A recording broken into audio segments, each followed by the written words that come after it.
അകലം വിട്ട് പോയിടാതെ ഒരു പടിയും കൂടെ അടുത്തിടുന്നേ ആ മാർവോടു ചേർന്നു കിടന്ന് ആ ചൂടിൽ പൊതിഞ്ഞിരുന്ന്.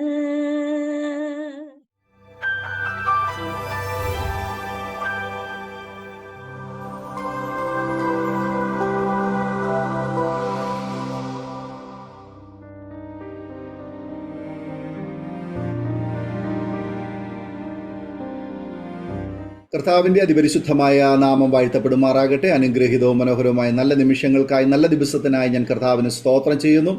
അരോമ ടി വിയുടെ അനുഗ്രഹിക്കപ്പെട്ട പ്രേക്ഷകരോടൊപ്പം ഇന്ന് സാക്ഷ്യം പറയുന്നതിനായി, ജീവിതാനുഭവങ്ങൾ പങ്കുവയ്ക്കേണ്ടതിനായി നമ്മുടെ ക്ഷണം സ്വീകരിച്ച് നമ്മോടൊപ്പം ജോയിൻ ചെയ്തിരിക്കുന്നത് കർത്താവിൻ്റെ വിലപ്പെട്ട ദാസി സിസ്റ്റർ ശ്രീജ ഷിബു ആണ്. തൻ്റെ ജീവിതാനുഭവങ്ങൾ നമുക്ക് എവർക്കും അനുഗ്രഹമായി തീരേണ്ടതിന് ശ്രദ്ധയോടെ, പ്രാർത്ഥനയോടെ, സ്കിപ്പ് ചെയ്യാതെ അവസാനം വരെ ഈ വീഡിയോ കാണുകയും കേൾക്കുകയും ചെയ്യാം. നാം എല്ലാവരും പ്രാർത്ഥനയോടെ ആയിരിക്കുമ്പോൾ കർത്താവിൻ്റെ വിലപ്പെട്ട ദാസി സിസ്റ്റർ ശ്രീജ ഷിബുവിനെ തികഞ്ഞ സ്നേഹത്തോടും ആദരവോടുകൂടി അരോമ ടിവിയുടെ പ്രേക്ഷകരോടൊപ്പം സമയം ചെലവഴിക്കുന്നതിനായിട്ട് ഞങ്ങൾ സ്വാഗതം ചെയ്തുകൊള്ളുന്നു. Price the Lord. കർത്താവിന്റെ അതിപരിശുദ്ധമായ നാമം വാഴ്ത്തപ്പെടുമാറാകട്ടെ. പ്രത്യേകാൽ ഈ അരോമ ടി വിയിലൂടെ എനിക്ക് കർത്താവിന്റെ സാക്ഷ്യമായിട്ട് കടന്നു വരുവാൻ കർത്താവ് എനിക്ക് തന്ന അനുഭവങ്ങളെ, എന്നെ ഇതുവരെയും നിർത്തിയ ദൈവിക അനുഭവങ്ങളെ, നമ്മുടെ ജീവിതത്തിൽ കടന്നു വന്ന അനുഭവങ്ങളൊക്കെ പങ്കുവയ്ക്കാൻ എൻ്റെ ജീവിതത്തിൽ കർത്താവ് ഇങ്ങനെ ഒരു ചാനലിലൂടെ എനിക്ക് മുഖാന്തരമാക്കി തീർത്തത് കൊണ്ട് ഞാൻ കർത്താവിന് നന്ദി പറയുന്നു. സകല മാനത്തിനും മഹത്വത്തിനും പുകഴ്ചയ്ക്കും യോഗ്യനായ ദൈവത്തിന് നന്ദി പറയുന്നു. അപ്പോൾ തന്നെ ഈ ഒരു അരോമ ടി വിയുടെ നേതൃത്വ നിരയിൽ നിൽക്കുകയും അതോടൊപ്പം തന്നെ അഹോരാത്രൻ കർത്താവിന്റെ രാജ്യത്തിന് വേണ്ടി അധ്വാനിക്കുകയും അനേകരുടെ നല്ല സാക്ഷ്യങ്ങളെ, അനുഭവ സാക്ഷ്യങ്ങളെ, മറ്റുള്ളവർക്ക് പ്രചോദനമായി തീരുന്ന അനുഭവ സാക്ഷ്യങ്ങളെ പങ്കുവയ്ക്കാൻ ഇങ്ങനെ ഒരു അവസരം കർത്താവിന്റെ ദാസൻ പാസ്റ്റർ ഡാനിയൽ ജോൺ ദേവദാസിനെ ഓർത്ത് ഞാൻ ദൈവത്തിന് നന്ദി പറയുന്നു. ഇങ്ങനെയുള്ള അവസരങ്ങളെ കർത്താവ് ഇങ്ങനെയുള്ള ചാനലിലൂടെ ചെയ്യുന്നത് ഓർത്ത് ഞാൻ ദൈവത്തിന് നന്ദി പറയുന്നു. കർത്താവിന്റെ ദാസനോടുമുള്ള പ്രത്യേകമായിട്ടുള്ള വന്ദനത്തെയും സ്നേഹത്തെയും ഈ സമയം ഓർപ്പിക്കുന്നു. ദൈവാത്മാവ് ധാരാളമായിട്ട് എല്ലാവരെയും അനുഗ്രഹിക്കട്ടെ. ഇങ്ങനെ ഒരു അനുഭവം എൻ്റെ ജീവിതത്തിൽ തന്നത് ദൈവമാണെന്ന് ഞാൻ കർത്താവിൽ വിശ്വസിക്കുകയാണ്. ഒരുപാട് തടസ്സങ്ങളൊക്കെ ഉണ്ടായിരുന്നു, എങ്കിലും അതൊന്നും കാര്യമാക്കാതെ കർത്താവ് ഇങ്ങനെ ഒരു അവസരത്തിന് വേണ്ടി ഇങ്ങനെ ഒരു സാഹചര്യം ഒരുക്കി തന്നത് ഓർത്തുകൊണ്ട് ഞാൻ ദൈവത്തിന് നന്ദി പറയുകയാണ്. ദൈവം സഹായിക്കട്ടെ. വേഗത്തിൽ എൻ്റെ അനുഭവത്തിനകത്തേക്ക് കടന്നു വരുവാനായിട്ട് ഞാൻ താല്പര്യപ്പെടുകയാണ്. എൻ്റെ പേര് ശ്രീജ ഷിബു എന്നാണ്. ഞങ്ങൾ ഇടുക്കി ജില്ലക്കാരാണ്. ഇടുക്കി ജില്ലയിലാണ് ഞാൻ ജനിച്ചു വളർന്നത്. അപ്പനും അമ്മയും ഒരു സഹോദരനുമാണ് എനിക്കുള്ളത്. ഞാൻ മൂത്ത ആളാണ്. 2 മക്കളാണ് ഉള്ളത്. ഞങ്ങൾ കുടുംബമായിട്ട് കർത്താവിന്റെ വേലയിലായിരിക്കുന്നു. ഇടുക്കി ജില്ലയിൽ തന്നെ കട്ടപ്പന മുരിക്കാശ്ശേരി എന്ന് പറയുന്ന സ്ഥലത്ത് ഞങ്ങൾ കുടുംബമായിട്ട് താമസിച്ചു വരികയും, അപ്പോൾ തന്നെ തോപ്രാംകുടി എന്ന് പറയുന്ന സ്ഥലത്താണ് ഞങ്ങൾ കർത്താവിന്റെ വേല നിമിത്തമായിരിക്കുന്നത്. ഞങ്ങൾക്ക് 3 കുഞ്ഞുങ്ങളുണ്ട്.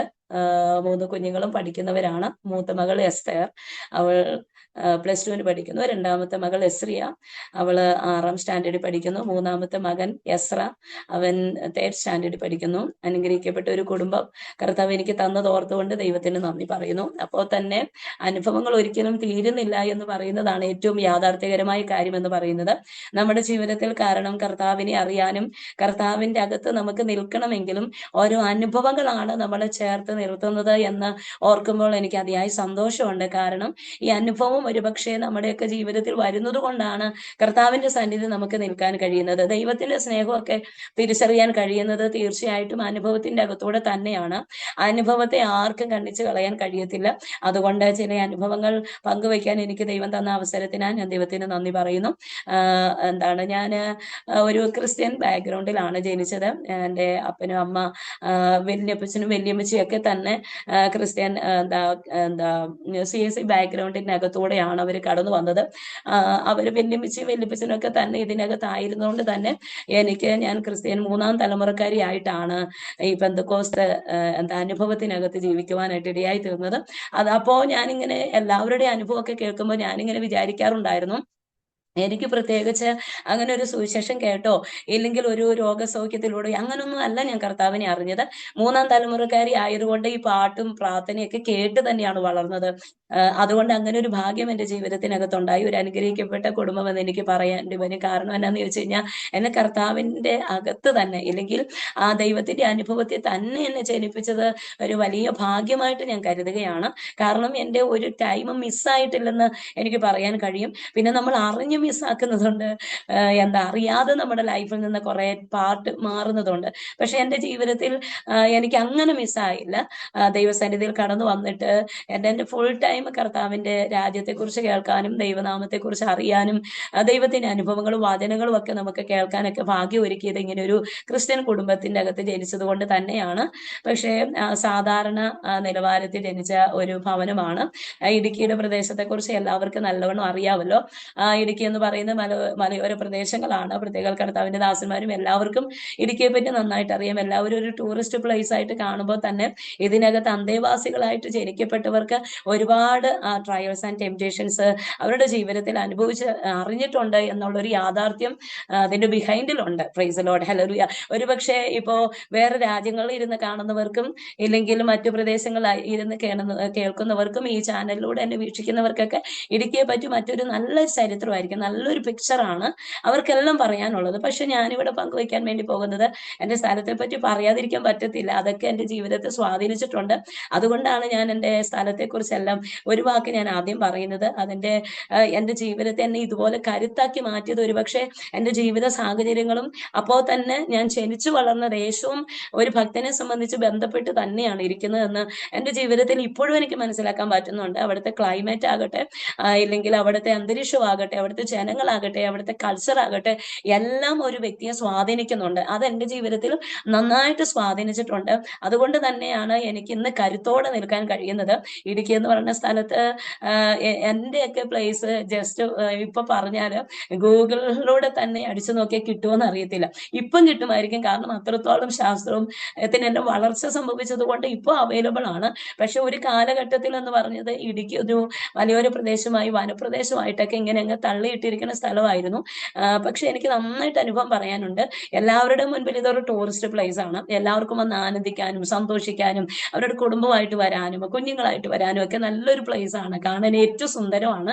പക്ഷെ ഇതിനകത്ത് ജീവിച്ച ആളുകളോട് ചോദിച്ചാൽ അത്ര സുന്ദരമാണോ എന്ന് അവർക്ക് പറയാൻ പറ്റത്തില്ല. കാരണം കാടിനോടും മേടിനോടും കാട്ടുമൃഗങ്ങളോടൊക്കെ ഭയങ്കരമായിട്ട് മല്ലടിച്ച് ജീവിച്ച ഒരു ജനറേഷനെ ഒരുക്കിക്കൊണ്ട് വന്ന ഒരു ചരിത്രം ഇടുക്കിക്കകത്തുണ്ട്. അതുകൊണ്ട് ഞാൻ ഏറെ ദൈവത്തിന് നന്ദി പറയുകയാണ്. ഇതിനകത്ത് കർത്താവിന്റെ വേല ചെയ്യുക എന്ന് പറയുന്നതും വളരെ പ്രയാസകരമായിട്ടുള്ള ഒരു കാര്യം തന്നെയാണ്. ഞങ്ങളുടെ ജീവിതത്തിൽ അത് തിരിച്ചറിയാൻ എനിക്ക് ഭാഗ്യം തന്നിട്ടുണ്ട്. അപ്പോ എൻ്റെ അപ്പച്ചനും വല്യമ്മച്ചയൊക്കെ ഭയങ്കര പ്രാർത്ഥനക്കാരായിരുന്നു. അങ്ങനെയാണ് ഞാൻ ഈ വിശ്വാസത്തിലേക്ക് ഇല്ലെങ്കിൽ ആ ഒരു ആത്മീയ പക്വതയിലേക്ക് എനിക്ക് വരാനായിട്ട് ഇടയായി തീർന്നത്. ഞാൻ ഓർക്കുന്നുണ്ട്, രാവിലെ എൻ്റെ ബാല്യകാലത്തിനകത്ത് ഉള്ള ഒരു കാര്യമാണ് ഞാനിപ്പോൾ പറയുന്നത്. ബാല്യകാലത്തിനകത്ത് എനിക്ക് ഓർമ്മിക്കാനുള്ള ചില കാര്യങ്ങളെന്ന് പറയുന്നത്, എൻ്റെ വല്യമ്മച്ചിയും അവനെ ഭയങ്കരമായിട്ട് അധ്വാനിക്കുന്നത്, അല്ലെങ്കിൽ വല്യമ്മച്ചിയും വല്യപ്പച്ചനും ഒക്കെ നന്നായിട്ട് അധ്വാനിച്ച് മലയും കുന്നും ഒക്കെ ഇറങ്ങി അവർ കൃഷിപ്പണിക്കാരാണ്, കൂലിപ്പണിക്കാരാണ്. അപ്പം ആ ഒരു ജീവിതത്തിനകത്തൂടെ അവരൊരു ജനറേഷനെ ഇല്ലെങ്കിൽ ഒരു തലമുറ എഴുന്നേൽപ്പിക്കുക എന്ന് പറഞ്ഞ 7 മക്കളാണ് അവര്. അപ്പൊ അവരുടെ അനുഭവം കേട്ട് വളർന്നത് കൊണ്ടായിരിക്കും എനിക്ക് ഭയങ്കര കരുത്തുണ്ടായിരുന്നു. ഇതിനകത്തൊക്കെ ശക്തിയോടെ നിൽക്കണമെന്ന് എനിക്കൊരു ബോധ്യം ഉണ്ടായിരുന്നു. ഞാൻ അവരുടെ അനുഭവം എനിക്ക് പറയാതെ എൻ്റെ അനുഭവത്തിലേക്ക് കയറാൻ പറ്റത്തില്ല. അതുകൊണ്ടാണ് ഞാൻ എൻ്റെ മാതാപിതാക്കളുടെ അനുഭവം പറയുന്നത്, എൻ്റെ വല്യപ്പച്ചന്റെ വല്യമ്മച്ചന്റെ ഒരു അനുഭവം ആദ്യം പറയുന്നത്. കാരണം അവരെ പറ്റി ഇപ്പൊ ഞാനാണ് പറയാനുള്ളത്. കാരണം അവർക്ക് ഇങ്ങനെ ഒരു ചാനലോ ഇങ്ങനെ ഒരു മാധ്യമോ ഇങ്ങനെ ഒരു ദൈവദാസന്മാരോ ഒന്നും അവരെ സംബന്ധിച്ച് ആ ഒരു കാലത്തിൽ അവൈലബിൾ ആയിരുന്നില്ല. ഈ കാലഘട്ടത്തിൽ നമ്മളൊക്കെ ഒരുപാട് അനുഗ്രഹിക്കപ്പെട്ടവരാണെന്ന് വേണം പറയാൻ. കാരണം അങ്ങനെ ഒരു ചാനലൊക്കെ ഉണ്ടായിരുന്നെങ്കിൽ അവരൊക്കെ ഏറ്റവും പ്രഷ്യസ് ആയിട്ട് ഈ ലോകത്തിൽ അറിയപ്പെട്ടനായിരുന്നു. ജീവിച്ചു വരുന്ന ഈ സാഹചര്യത്തിനകത്ത് 7 മക്കളെയും പോറ്റാൻ വേണ്ടി ഒരുപാട് കഷ്ടപ്പെട്ടിട്ടുണ്ട് അവര്. മലയും കുന്നും ഒക്കെ ഇറങ്ങി അവര് പണിയാൻ പോകുമായിരുന്നു. കറക്റ്റ് 8 മണിക്ക് ഇറങ്ങിയാല് പിന്നെ വൈകുന്നേരം 5 മണിക്ക് അവർക്ക് കയറി വീട്ടിൽ ചെല്ലാൻ പറ്റത്തുള്ളൂ. അതിനിടയ്ക്ക് 7 മക്കളെ സുരക്ഷിതത്വം ചെയ്യുന്നത് ദൈവമാണെന്ന് മാത്രം വേണം പറയാൻ. വേണ്ടതായിട്ടുള്ള വിദ്യാഭ്യാസത്തിന്റെ മേഖലയൊന്നും അവർക്ക് തുറന്നു കൊടുക്കാൻ പറ്റിയിട്ടില്ല. എങ്കിലും എൻ്റെ വീട്ടിൽ പ്രീ ഡിഗ്രി പഠിച്ചവര് 3 പേരുണ്ട്. എൻ്റെ അങ്കിളും എൻ്റെ ആന്റിമാരൊക്കെ പ്രീ ഡിഗ്രി വരെ പഠിച്ചു. 2-3 പേര് 10ാം ക്ലാസ് വരെ പഠിപ്പിച്ചു. അങ്ങനെയൊക്കെ അവര് ആ ഒരു രീതിയിൽ മാന്യത അവർക്ക് ചെയ്യാൻ പറ്റി. അതൊക്കെ കർത്താവിന്റെ കൃപയാണെന്ന് മാത്രമേ എനിക്ക് പറയാനുള്ളൂ. അപ്പൊ രാവിലെ അവർ 8 മണിക്ക് ജോലിക്ക് വേണ്ടി ഇറങ്ങിയാല് വൈകുന്നേരം 5 മണിക്കാണ് അവർ വീട്ടിലേക്ക് കയറി പോകുന്നത്. 5 മണിക്ക് വീട്ടിലേക്ക് കയറി പോകുമ്പോൾ അവർക്ക് കുഞ്ഞുങ്ങളെന്താ കഴിച്ചെന്ന് പോലും പറയാൻ പറ്റത്തില്ല. കാരണം എന്തെങ്കിലുമൊക്കെ ഉണ്ടെങ്കിൽ 7 പേർക്ക് പാകം ചെയ്ത് കൊടുക്കുക. ഇതൊരു പഴയ അനുഭവ സാക്ഷിയാണ് ഞാൻ പറയുന്നത്. പക്ഷെ അപ്പോൾ തന്നെ എൻ്റെ ജീവിതത്തെ സ്വാധീനിച്ചതാണ്. അതുകൊണ്ട് പട്ടിണിക്കോ പരിതാപത്തിനോ മറ്റൊരു കഷ്ടതയ്ക്കോ നമ്മൾ ക്രിസ്തുവിന്റെ സ്നേഹത്തിൽ നിന്ന് മാറ്റാൻ കഴിയത്തില്ല. അത് അനുഭവത്തിന്റെ അകത്തൂടെ പോകുമ്പോൾ നമുക്കത് പറയാൻ പറ്റും, ഉറപ്പോട് പറയാൻ പറ്റും. അപ്പോൾ എൻ്റെ വല്യമ്മച്ചിയുടെ വല്യച്ചാച്ചിയുടെ ഒക്കെ സാക്ഷ്യം കൂടി ഇങ്ങനെ ഒന്ന് പറയാൻ എനിക്ക് അവസരമാക്കി തന്ന കർത്താവിന്റെ ദാസനോടുള്ള ഹൃദ്യമായിട്ട് എൻ്റെ നന്ദിയെ സ്നേഹത്തെ അറിയിക്കുന്നു. അപ്പോൾ തന്നെ ഈ ചാനലിനോട് അകമറ്റ നന്ദിയുണ്ട് എനിക്ക്. കാരണം ഈ ഒരു അനുഭവം അവർക്ക് വേണ്ടിയാണ് ഞാനിത് ഷെയർ ചെയ്യുന്നത്. ഇല്ലെങ്കിൽ വരും തലമുറകൾക്ക് ഇത് പ്രചോദനമാകട്ടെ എന്ന് ഞാൻ കർത്താവിൽ ആഗ്രഹിക്കുകയാണ്. അപ്പൊ അവര് രാവിലെ ജോലിക്ക് പോകും, വൈകിട്ട്. അപ്പൊ മൂത്ത ആളായിരിക്കും ഇവരെ ബാക്കിയുള്ളവരെ എല്ലാം നോക്കുന്നത്. ഇടയ്ക്ക് അവർ സ്കൂളിൽ പോയി ഇല്ലെങ്കിൽ ഇല്ല, ആ രീതിയിലൊക്കെയാണ് അവരുടെ വിദ്യാഭ്യാസ മേഖലകളൊക്കെ വന്നത്. എന്നിട്ടും അവർ ഈ തലത്തിലൊക്കെ കയറാനായിട്ട് ഇടയായി തീർന്നു. എൻ്റെ അങ്കിളും ആന്റി അവരൊക്കെ കർത്താവിന്റെ വേലയിലാണ്. അവർ കർത്താവിന്റെ മഹത്വമുള്ള വേലയിൽ ഇപ്പോഴും അധ്വാനിക്കുന്നു. അതൊക്കെ ഭയങ്കര കരുത്തോടെയാണ് നിൽക്കുന്നത് എന്ന് എനിക്ക് പറയാൻ കഴിയും. അപ്പോൾ ആ ഒരു ജീവിത സാഹചര്യത്തിന്റെ നടുവിൽ വൈകുന്നേരം കയറി വരും. എന്താണ് വെല്ലുമിച്ചിയുടെ ഈ മുണ്ടിന്റെ മടിക്കെട്ടിനകത്ത് എന്തെങ്കിലുമൊക്കെ സാധനം കാണും മക്കൾക്ക് കൊടുക്കാനായിട്ട്. അപ്പൊ അങ്ങനെയൊക്കെയുള്ള സാധനം കൊണ്ടുവരും. അത് പണക്കാരുടെ വീട്ടിൽ ഇങ്ങനെ ജോലി ചെയ്യുന്നുണ്ട്, അവരെന്തെങ്കിലുമൊക്കെ കൈമാറുന്ന ആഹാര സാധനങ്ങളായിരിക്കാം, അല്ലെങ്കിൽ വേറെ ഏതെങ്കിലും വിത്തുകളൊക്കെ ആയിരിക്കും. ഇതെല്ലാം കൃഷി ചെയ്യാൻ സ്ഥലം ഉള്ളത് കൊണ്ട് അതൊക്കെ കൊണ്ടുവരുമായിരുന്നു. അപ്പം അതൊക്കെ റിസീവ് ചെയ്യാൻ വേണ്ടി ഞങ്ങൾ ഒരു കൂട്ടം ആൾക്കാർ, ഒരു കൂട്ടം മക്കളും കൊച്ചുമക്കളും ഒക്കെ ആയിട്ട് ഞാനാണ് ഏറ്റവും, എൻ്റെ വീട്ടിലെ 7 മക്കളിൽ ഏറ്റവും ആദ്യത്തെ ആള് ഞാനാണ്. കൊച്ചുമക്കളിൽ ഏറ്റവും ആദ്യത്തെ ആള് ഞാനാണ്. അപ്പൊ അതുകൊണ്ട് എനിക്ക് ഒരുപാട് സാക്ഷ്യങ്ങളുണ്ട് അവരെ പറ്റി പറയാനാണെങ്കിലും. അപ്പൊ ഇങ്ങനെ കടന്നു വന്നു, ആഹാരം എന്നൊക്കെ പങ്കുവെക്കും, ഞങ്ങളത് കഴിക്കും. പക്ഷെ ഭയങ്കര ഒരു സന്തോഷം ഉണ്ടായിരുന്നു ഞങ്ങളുടെ ജീവിതത്തിനകത്ത്, ഭയങ്കര ഒരു ആനന്ദം ഉണ്ടായിരുന്നു. അവർ പങ്കുവെക്കുന്ന വിശേഷങ്ങളൊക്കെ അറിയുമ്പോഴൊക്കെ ഭയങ്കര സന്തോഷം ഉണ്ടായിരുന്നു. മാത്രമല്ല ഏറെ സന്തോഷകരമായ അനുഭവം എന്നൊക്കെ പറയുന്നത് രാത്രി കാലങ്ങളിലുള്ള പ്രാർത്ഥനയാണ്. എല്ലാവരും കൂടെ ഒരുമിച്ചിരിക്കും, ഹാളിൽ വരും, ഒരുമിച്ചിരുന്ന് കർത്താവിനെ പാടി ആരാധിക്കുന്ന ആത്മീയ അനുഭവങ്ങളൊക്കെ ഉണ്ടായിരുന്നു. ആ സമയത്തൊക്കെ രാത്രി പ്രാർത്ഥനയ്ക്ക് എല്ലാവരും ഉണ്ടായിരുന്നു. അതുപോലെ തന്നെ മസ്റ്റായിരുന്നു പ്രഭാത പ്രാർത്ഥന എന്നുള്ളതും. പ്രഭാത പ്രാർത്ഥന ഇന്നത്തെ കാലഘട്ടത്തിൽ അന്യം നിന്ന് പോയിട്ടതുപോലെ ഉള്ള അനുഭവങ്ങളൊക്കെ ഉണ്ട്. ഒരുപാട് സൗകര്യങ്ങൾക്ക് അകത്തൂടെയൊക്കെ ഞാനും നിങ്ങളൊക്കെ നടക്കുന്നുണ്ടായിരിക്കും, തിരക്കിന്റെയൊക്കെ അനുഭവത്തിന്റെ അകത്തൂടെ ഒക്കെ നടക്കുന്നുണ്ടായിരിക്കും. പല പ്രാവശ്യവും പ്രാർത്ഥനകളൊക്കെ മുടക്കം വന്നിട്ടുള്ള അനുഭവങ്ങൾ നമുക്ക് പറയാനുണ്ട് ഈ കാലഘട്ടത്തിൽ. പക്ഷെ ആ കാലഘട്ടത്തിൽ ഇത്രയേറെ കഷ്ടപ്പാടുണ്ടെങ്കിലും പ്രാർത്ഥനകൾക്കോ ആരാധനകൾക്കോ ഒന്നും ഒരു മുടക്കവും ഇല്ലാതെ നടത്തി വന്നു എന്നുള്ളത് അവരുടെ ഭയങ്കര പ്രഷ്യസ് ആയിട്ടുള്ള ഒരു ക്യാരക്ടർ തന്നെയാണെന്ന് വേണം പറയാൻ. അപ്പോൾ എൻ്റെ വല്യമ്മച്ചിയൊക്കെ രാത്രി കിടന്നു, ഭയങ്കര അധ്വാനത്തിന്റെ ക്ഷീണമുണ്ട്. ചിലപ്പോൾ എന്തെങ്കിലും കഴിച്ചു, എന്തെങ്കിലും മക്കൾക്കെല്ലാം കൊടുത്തിട്ട് ബാക്കി വരുന്ന എന്തെങ്കിലുമൊക്കെ കഴിച്ചിട്ട് അവർ പെട്ടെന്ന് അവിടെ തന്നെ അങ്ങ് കിടന്നുറങ്ങും, പ്രാർത്ഥിച്ചിട്ട് കിടന്നുറങ്ങുന്ന ഒരു അനുഭവം ഉണ്ടായിരുന്നു. അങ്ങനെ കിടന്നുറങ്ങി അർദ്ധരാത്രിയിലൊക്കെ എൻ്റെ വല്യമ്മച്ചി അന്യഭാഷ പറഞ്ഞ് എഴുന്നേൽക്കുന്നത് ഞാൻ കേൾക്കാറുണ്ടായിരുന്നു. അപ്പൊ ഞാൻ അന്ന് എനിക്ക് ആ അനുഭവം ഇല്ലാത്തതുകൊണ്ട് ഞാൻ ഓർത്ത്, കർത്താവ് ഇതെന്താണ് ഇങ്ങനെ സംസാരിക്കുന്നത് എന്നൊക്കെ ഞാൻ ഓർത്തിട്ടുണ്ട്. പക്ഷെ ആ അന്യഭാഷയിലുള്ള ആരാധനയൊക്കെ ആയിരുന്നു പിറ്റേ ദിവസത്തെ അവരുടെ എനർജി എന്ന് വേണം പറയാൻ. അവർ കഴിക്കുന്ന ആഹാരത്തിന്റെ ഒന്നുമല്ല, അവർ കഴിക്കുന്ന ആഹാരം ഒന്നുമല്ല, അതിന്റെ ബലം ഒന്നുമല്ല. പക്ഷേ ഈ ആത്മീയ മേഖലകൾക്കകത്ത് അവർ കരുത്തോടെ നിന്നു. അതുകൊണ്ടാണ് അവർക്ക് ശക്തമായിട്ട് നിൽക്കാൻ പറ്റിയെന്ന് ഞാൻ ഓർക്കുന്നു. എന്നെ പോലുള്ള അടുത്തൊരു ജനറേഷനെ ഈ കർത്താവിന്റെ സന്നിധി തന്നെ നിർത്താൻ കഴിഞ്ഞതിന്റെ പകുതി ഭാഗവും അവരുടെ കയ്യിലാണ്. അവരുടെ വിശ്വാസത്തിന് വേണ്ടി അവർ കൊടുത്ത വിലയാണ് ഞാൻ ഇന്ന് ഈ TV ചാനലിലൂടെയാണ് എനിക്കൊരു മെസ്സേജ് പറയാനൊക്കെ ദൈവം അവസരം തന്നത്. അങ്ങനെ ഒരു കരുത്തോടെ നിർത്തിയത് പകുതി ഭാഗം അവരുടെ പ്രാർത്ഥനയും അവിടെ ആരാധനയും ദൈവത്തോടുള്ള അവരുടെ സ്നേഹവും മാത്രമാണെന്ന് ഞാൻ വിശ്വസിക്കുന്നു. അതുകൊണ്ട് ഇങ്ങനെ ആരെങ്കിലുമൊക്കെ ബാക്ക്ഗ്രൗണ്ടിൽ നിൽക്കുന്നവരുണ്ടെങ്കിൽ, ഇപ്പോഴത്തെ കാലഘട്ടത്തിൽ എന്തെങ്കിലുമൊക്കെ പ്രയാസം അനുഭവിക്കുന്നുണ്ടെങ്കിൽ ആരും ഭാരപ്പെടരുതെന്ന് ഞാൻ പറയുന്നു. കാരണം എന്താണെന്ന് ചോദിച്ചാൽ, ഞാൻ ഭാരപ്പെട്ട് നമുക്ക് മുൻപോട്ട് ഒരു ചുവട് പോലും എടുത്തു വെക്കാൻ പറ്റത്തില്ല. നമ്മുടെ ജീവിതത്തിൽ വരുന്ന അനുഭവങ്ങളൊക്കെ നമ്മൾ മുൻപോട്ടുള്ള ഒരു കരുത്തായിട്ട് തന്നെ ഏറ്റെടുത്ത ഇന്നത്തെ ഈ ഒരു ദിവസവും ഞാൻ ഇരിക്കാൻ ഒരുപാട് വില കൊടുത്തിട്ടാണ് ഇന്നത്തെ ഈ ഒരു ദിവസം, ഈ ഒരു സെക്കൻഡ്, അല്ലെങ്കിൽ ഈ ഒരു മണിക്കൂർ എന്ന് പറഞ്ഞതിന് പോലും ഇങ്ങനെ ഒരു ചാനലിന്റെ മുമ്പിൽ നിൽക്കുന്നതിന് ഞാൻ നന്നായി വില കൊടുത്തിട്ട് തന്നെയാണ് ഇവിടെ നിൽക്കുന്നത്. എൻ്റെ ജീവിത ചില സാഹചര്യത്തിനകത്തൂടെ പോയതിന്റെ അനുഭവത്തിലാണ് ഞാൻ ഈ കാര്യം പറയുന്നത്. കാരണം അതൊക്കെ നമ്മുടെ ജീവിതത്തിൽ ഭയങ്കര ബലമാണ് മുൻപോട്ടുള്ള ജീവിതത്തിനകത്ത്. അപ്പോ എൻ്റെ കാരണന്മാർ അങ്ങനെ എന്നെ വളർത്തി. അവരുടെ പ്രാർത്ഥനകളും ആരാധനകളൊക്കെ എനിക്ക് ഒരുപാട് സന്തോഷമായിരുന്നു, ആനന്ദമായിരുന്നു. അപ്പൊ വെല്ലുവിളിച്ച് പാടുന്ന ഒരു പാട്ടുണ്ടായിരുന്നു. എൻ്റെ ശബ്ദമൊക്കെ മോശമാണ്, പക്ഷെ വെല്ലുമിച്ച് രാവിലെ എഴുന്നേറ്റ് ഞങ്ങളെയൊക്കെ കൊണ്ട് പായിൽ ഇരുത്തുമായിരുന്നു രാവിലെ. ഞങ്ങൾ കൊച്ചുമക്കളാണ്, ഞങ്ങളിപ്പം വിളിച്ചില്ലേലും ഒരു കുഴപ്പമില്ല. അവര് മക്കളും വല്യപ്പനും വല്യമ്മച്ചും ഇരുന്ന് പ്രാർത്ഥിച്ചാൽ മതി. പക്ഷെ അങ്ങനല്ലായിരുന്നു. ആ 7 മക്കളുടെ കൂടെ കൊച്ചുമക്കൾ ഉണ്ടെങ്കിൽ അവരെ കൂടെ വിളിച്ചിരുത്തുന്ന ഒരു പതിവ് അവർക്കുണ്ടായിരുന്നു. അപ്പൊ എന്നെയും 5 മണിക്ക് വിളിക്കുമായിരുന്നു, എനിക്ക് 4 മണിക്ക് വിളിക്കുമായിരുന്നു. എന്നിട്ട് എന്നെയും പായി കൊണ്ടിരുത്തും. എന്നിട്ട് ആളാം ഇത് എല്ലാവരും പ്രാർത്ഥിക്കുമായിരുന്നു, എല്ലാവരും പാടും, എല്ലാവരും പ്രാർത്ഥിച്ചു വരുമായിരുന്നു. ആ കൂടെ എന്നോടും പ്രാർത്ഥിക്കാൻ പറയുമായിരുന്നു. അങ്ങനെയൊക്കെ ആയിരിക്കും ഇന്ന് നന്നായിട്ട് എനിക്ക് പ്രാർത്ഥിക്കാൻ പറ്റുന്നു. ഇല്ലെങ്കിൽ ദൈവത്തോടുള്ള സ്നേഹത്തിൽ ആ ഒരു ബന്ധത്തിനകത്ത് നിന്നുകൊണ്ട് എനിക്ക് പ്രാർത്ഥിക്കാൻ പറ്റുന്നതിന്റെ ഏക കാരണം എന്ന് പറയുന്നത് എൻ്റെ ഇപ്പോഴില്ലാത്ത ഇനി നിത്യതയിൽ കാണാൻ പറ്റുന്ന എൻ്റെ വല്യമ്മച്ചിനും വല്യപ്പച്ചനും തന്നെയാണ്. Price the Lord. അപ്പോ വല്യമ്മച്ചി പാടുന്നൊരു പാട്ടുണ്ടായിരുന്നു. പാട്ടിങ്ങനെയാണ്: വൈഷമ്യമുള്ളേതു കുന്നും കരകേറി നടകൊള്ളുവാൻ, വൈഷമ്യമുള്ളേതു കുന്നും കരകേറി നടകൊള്ളുവാൻ, രക്ഷകനൻ കാലുകൾക്കു വേഗമായി തീർന്നൻ പാതയിൽ ഞാൻ മാനിനെ പോൽ ഓടിയിടും, തീർന്നൻ പാതയിൽ ഞാൻ മാനിനെ പോൽ ഓടിയിടും. Price the Lord. ഭയങ്കര പാട്ടാ കേട്ടോ.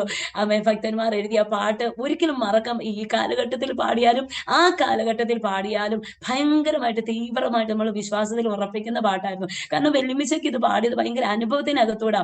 ഇങ്ങനെ പാടിയത്: വൈഷമ്യമുള്ള ഏതു കുന്ന് കരകേറി നടകൊള്ളുവാൻ, രക്ഷകനൻ കാലുകൾക്ക് വേഗമായി തീർന്നൻ പാതയിൽ ഞാൻ മാനിനെ പോലെ ഓടും. Price the Lord. ഹല്ലേലൂയ. ഇങ്ങനെ പറഞ്ഞു, ഞാൻ മാനിനെ പോലെ ഓടുമെന്ന്. ഹല്ലേലൂയ.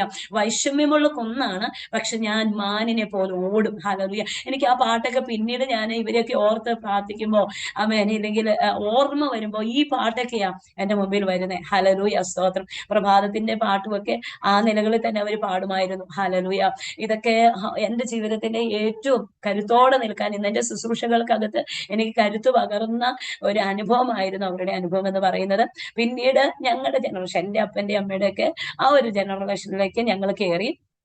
എൻ്റെ അപ്പനും എൻ്റെ വല്യമ്മച്ചനും വല്യപ്പച്ചനും ഒക്കെ നേരത്തെ തന്നെ ലോകത്തുനിന്ന് മാറ്റപ്പെട്ടു പോയി. സത്യം പറഞ്ഞ ഇപ്പോഴും എനിക്ക് അവരെ കാണാൻ പറ്റുന്ന ആയുസ് അവർക്കുണ്ടായിരുന്നു, എനിക്ക് കാണാൻ പറ്റുമായിരുന്നു. ഞാൻ ഇങ്ങനെ ഓർക്കുമായിരുന്നു, അന്നാക്കണ്ടത്തിൽ എന്ന് പറയുന്ന ദേവദാസി എൻ്റെ വല്യപ്പച്ചന് ഒരുപാട് ഇഷ്ടമായിരുന്നു.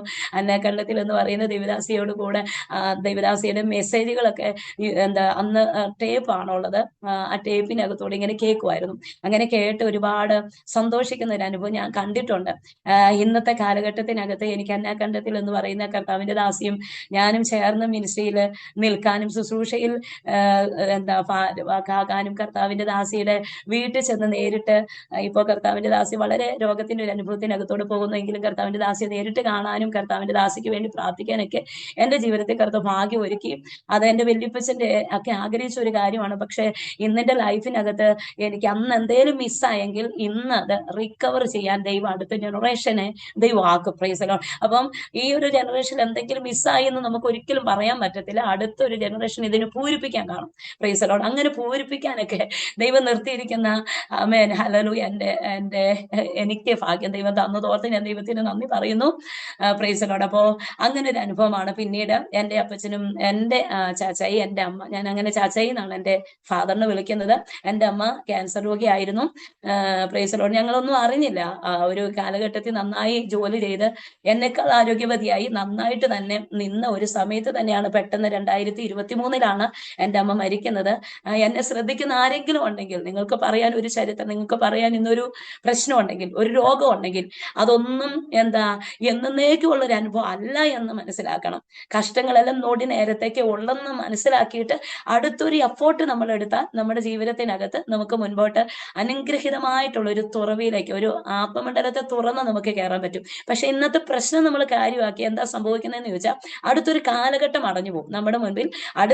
നമ്മുടെ കാലഘട്ടവും അടയ്ക്കുക. അപ്പോ തന്നെ മാത്രമല്ല നമ്മുടെ ജനറേഷന്റെ കാലഘട്ടത്തെ കൂടി അടയ്ക്കാൻ പറ്റും പറ്റും നമ്മുടെ ഇന്നിന്റെ പ്രശ്നത്തിനകത്ത് നമ്മൾ നിരാശപ്പെട്ടു പോയാൽ. അതുകൊണ്ട് ഞാൻ പറയുന്നു, അന്ന് അവർ കരുത്തോടെ ജീവിച്ചതുകൊണ്ട് ഇന്നത്തെ ജനറേഷന്റെ അകത്ത് ഞങ്ങൾക്ക് അനുഗ്രഹം അനുഭവിക്കാനായിട്ട് സാധിക്കുന്നു.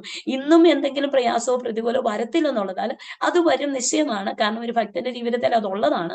പക്ഷെ ഈ അനുഭവത്തിനകത്തൂടെ നമ്മൾ കയറുമ്പോൾ നമ്മൾ അതിൻ്റെ അകത്ത് നിരാശപ്പെട്ടോ സ്റ്റക്കായോ മടുത്തുന്നോ പറഞ്ഞങ്ങ് ഇരുന്നു പോയാൽ നമുക്ക് അടുത്തൊരു കാലഘട്ടത്തെ നമ്മുടെ ജനറേഷന് വേണ്ടി തുറന്നിടാൻ പറ്റത്തില്ല. അതുകൊണ്ട് ഈ ചാനലിലൂടെ ആരെങ്കിലും എന്നെ കേൾക്കുന്നുണ്ടെങ്കിൽ അവരോടായിട്ട് ഞാൻ എൻ്റെ ബാല്യകാലത്തിലും എൻ്റെ അനുഭവം വെച്ചിട്ട് ഞാൻ പറയുന്നു, ഒരിക്കലും നമ്മുടെ അനുഭവങ്ങൾ തുടരത്തില്ല.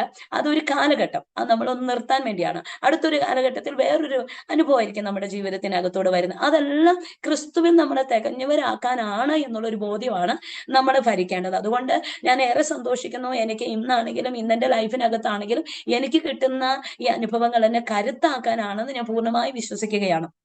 Price lord. അപ്പോ എന്റെ ചാച്ചയി, അമ്മ, ഇവര്, ഞങ്ങള് 2 മക്കള്, ഇങ്ങനെ ഞങ്ങൾ ഒരുമിച്ച് ജീവിക്കുന്ന ഒരു സാഹചര്യമാണ്. അപ്പോ ഞങ്ങളുടെ വീടുള്ളത് ഇവിടെ എല്ലാം മലയോര പ്രദേശമാണല്ലോ.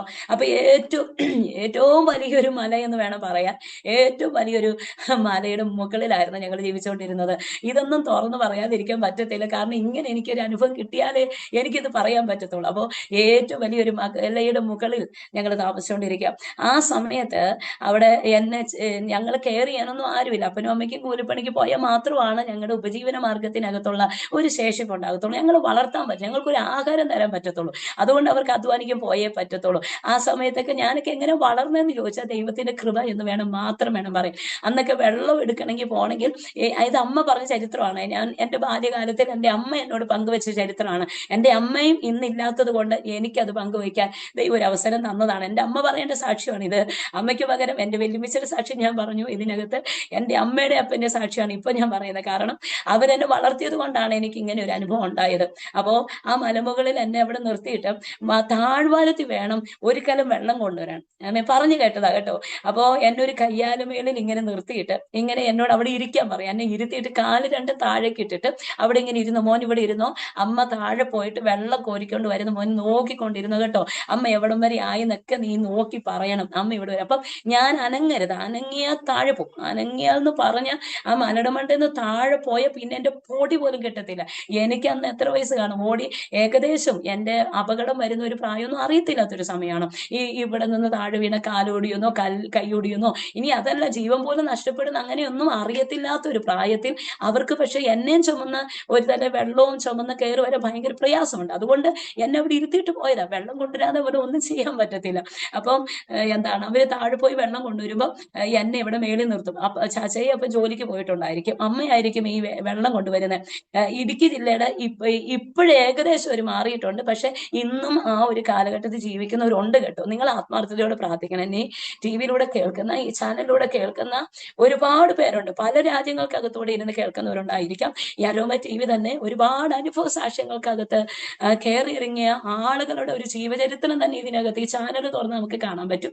അതുകൊണ്ട് ഞാൻ പറയുകയാണ്, ഇന്ന് കഷ്ടപ്പെടുന്ന ഒരുപാട് പേരുണ്ട്. ഒരു ദിവസത്തിൽ ഒരു സെക്കൻഡെങ്കിലും ഇടുക്കി ജില്ലയ്ക്ക് വേണ്ടി പ്രാർത്ഥിച്ചാൽ അത് ഏറ്റവും അനുഗ്രഹമാണ്. ചിലപ്പോൾ ഒരുപക്ഷെ നമ്മുടെ ഒരു ജീവിത സാഹചര്യം മാറിയെന്നിരിക്കാം, പക്ഷെ മാറാത്ത ഒരുപാട് പേര് ഇന്നും ഉണ്ട്. മാറാത്ത നമ്മുടെ ജീവിതാനുഭവം നമ്മൾ മാറുന്നുണ്ട്. നമ്മൾ ഓർക്കും ഓട്ടോമാറ്റിക്കലി എല്ലാവരും മാറിയിട്ടുണ്ടെന്ന് നമുക്കൊരു ചിന്ത വരാൻ സാധ്യതയുണ്ട്. പക്ഷെ ഞാൻ വളരെ ഗൗരവമായിട്ടും അപ്പോൾ തന്നെ വളരെ ആഗ്രഹത്തോടെ പറയാണ്, ഇടുക്കി ജില്ലയ്ക്ക് വേണ്ടി എല്ലാവരും ഒരു നിമിഷമെങ്കിലും പ്രാർത്ഥിക്കണം. കാരണം അത്രമാത്രം കഷ്ടപ്പാട് അനുഭവിച്ച് ജീവിക്കുന്നവരാണ്. ഇന്ന് നമ്മുടെ സ്ഥിതി ഒരു അല്പം മാറിയെങ്കിലും ഇന്ന് അതേ പഴയ സാഹചര്യത്തിൽ ജീവിക്കുന്ന ഒരുപാട് പേരുണ്ട്. ഡയറക്റ്റ് അവരുടെയൊക്കെ ജീവിത സാഹചര്യങ്ങൾ വന്ന് ലൈവ് ചെയ്യുന്നതൊക്കെ ഭയങ്കര അനുഗ്രഹമാണ്. കാരണം അവരെയൊക്കെ നേരിട്ട് കാണാൻ പറ്റുന്നത് ഒരുപക്ഷെ നമ്മുടെ നല്ല ഉയർന്ന സാഹചര്യത്തിനകത്ത് നിൽക്കുമ്പോൾ നമ്മുടെ താണ നിലയിൽ നിൽക്കുന്നവരെ ഒന്ന് ചെയ്യാൻ പറ്റാത്ത സിറ്റുവേഷൻ നമുക്കുണ്ടാവും, പരിമിതികൾ നമുക്കുണ്ടാവും, തിരക്കുകളുണ്ട്. പക്ഷെ അതുകൊണ്ട് ഞാൻ പറയാണ്, നിങ്ങൾക്ക് അങ്ങനെ ഒന്നും വന്ന് കാണാൻ പറ്റും. എന്നെ കാണുന്ന പ്രേക്ഷകരോട് തന്നെയാണ് ഞാൻ ഈ കാര്യം പറയുന്നത്. കാണാൻ പറ്റിയില്ലെങ്കിലും ഒരുപക്ഷെ നിങ്ങൾ ഒരു പ്രാർത്ഥന, ഒരു സെക്കൻഡിലുള്ള പ്രാർത്ഥന നല്ല കരുത്തോടെ എഴുന്നേൽക്കുന്ന ഒരുപാട് ജനറേഷൻ നമുക്ക് അടുത്ത സെക്കൻഡിൽ കാണാൻ പറ്റും. അതുകൊണ്ടാണ് ഞാൻ പറയുന്നത്, നിങ്ങൾ എല്ലാവരും പ്രാർത്ഥിക്കണം. അപ്പൊ ഞാൻ പറഞ്ഞത്, എൻ്റെ അമ്മ ഇതുപോലെ അന്ന് മോട്ടറില്ല, ടാങ്കില്ല, അന്ന് വെള്ളം ഏറ്റവും താഴ്വാരത്താണ്. അവിടെ നിന്ന് വെള്ളം ഒരു കലം വെള്ളം കൊണ്ടുവരുന്നതിന്റെ ഒരു വിഷമമാണ് ഞാൻ പറഞ്ഞത്. അപ്പൊ അത് മേളിൽ കൊണ്ടുവരുമ്പം സ്വന്തം കുഞ്ഞിനെ പണയം വെച്ചിട്ട് പോകുന്ന പോലെയാണ്. എന്നെ ആ കയ്യാല മണ്ടയിൽ ഇരുത്തിയിട്ട് അമ്മ എന്നെ കാണുന്നുണ്ടോ എന്ന് ചോദിക്കും. ഞാൻ കാണാം, ഞാൻ നോക്കിക്കൊണ്ടിരുന്നോളാം, അമ്മ വരുന്നവരെ നോക്കിക്കൊണ്ടിരിക്കണം എന്ന് പറഞ്ഞാൽ നോക്കിക്കൊണ്ടിരിക്കാന്ന് പറയും. താഴെ പോയി വെള്ളം കൊണ്ടുവരും. ഞാൻ ചുരുക്കിയാ പറയുന്നത് കേട്ടോ.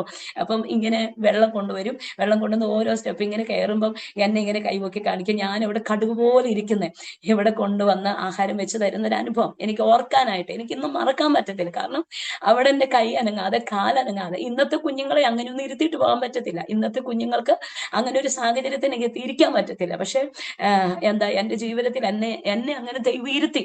അതുകൊണ്ട് ഇന്ന് ജീവനോടെ നിൽക്കാനായിട്ട് സാധിക്കുന്നത് അത് ഏറ്റവും ബാല്യകാലമാണ് ഞാൻ പറഞ്ഞത്.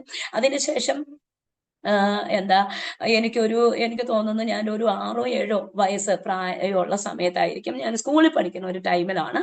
സ്കൂൾ കുഞ്ഞുങ്ങളെ ഞങ്ങൾ ഒരുമിച്ച് ഒരു ഗ്യാങ് ഉണ്ട് അങ്ങോട്ട് പോകാനായിട്ട്. നടന്നാണ് സ്കൂളിൽ പോകുന്നത്, കുറേ നടക്കാനുണ്ട്.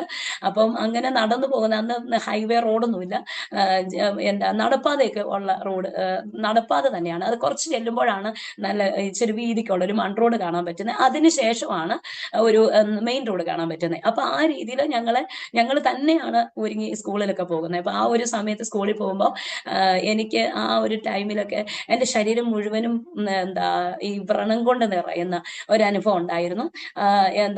ഭയങ്കരമായിട്ട് പഴുപ്പ് വരും, ഇങ്ങനെ വ്രണമായിട്ട് ഇങ്ങനെ വരും. അത് കഴിഞ്ഞിട്ട് അതിങ്ങനെ ഭയങ്കരമായിട്ട് പഴുത്ത് ശരീരം മൊത്തം ഇങ്ങനെ പഴുപ്പ് കൊണ്ട് ഇങ്ങനെ നിറഞ്ഞിരിക്കുന്നത്, ദേഹം മൊത്തം വിങ്ങി ഭയങ്കര വേദന. അപ്പൊ ഞാൻ ഓർത്തു ഇന്നത്തെ സിറ്റുവേഷൻ ചിലപ്പോൾ ഇയ്യോബ് ഇതായിരിക്കും അനുഭവിച്ചതെന്ന് ഞാൻ ഓർത്തിട്ടുണ്ട്. ഞാൻ എൻ്റെ അനുഭവത്തെ ഞാൻ ഓർക്കുമ്പോൾ അത് എനിക്ക് മറന്നു പോകുന്ന ഒരു ടൈമിലേക്ക് വന്നു. കാരണം ഇപ്പൊ എനിക്ക് 41 വയസ്സുണ്ട്.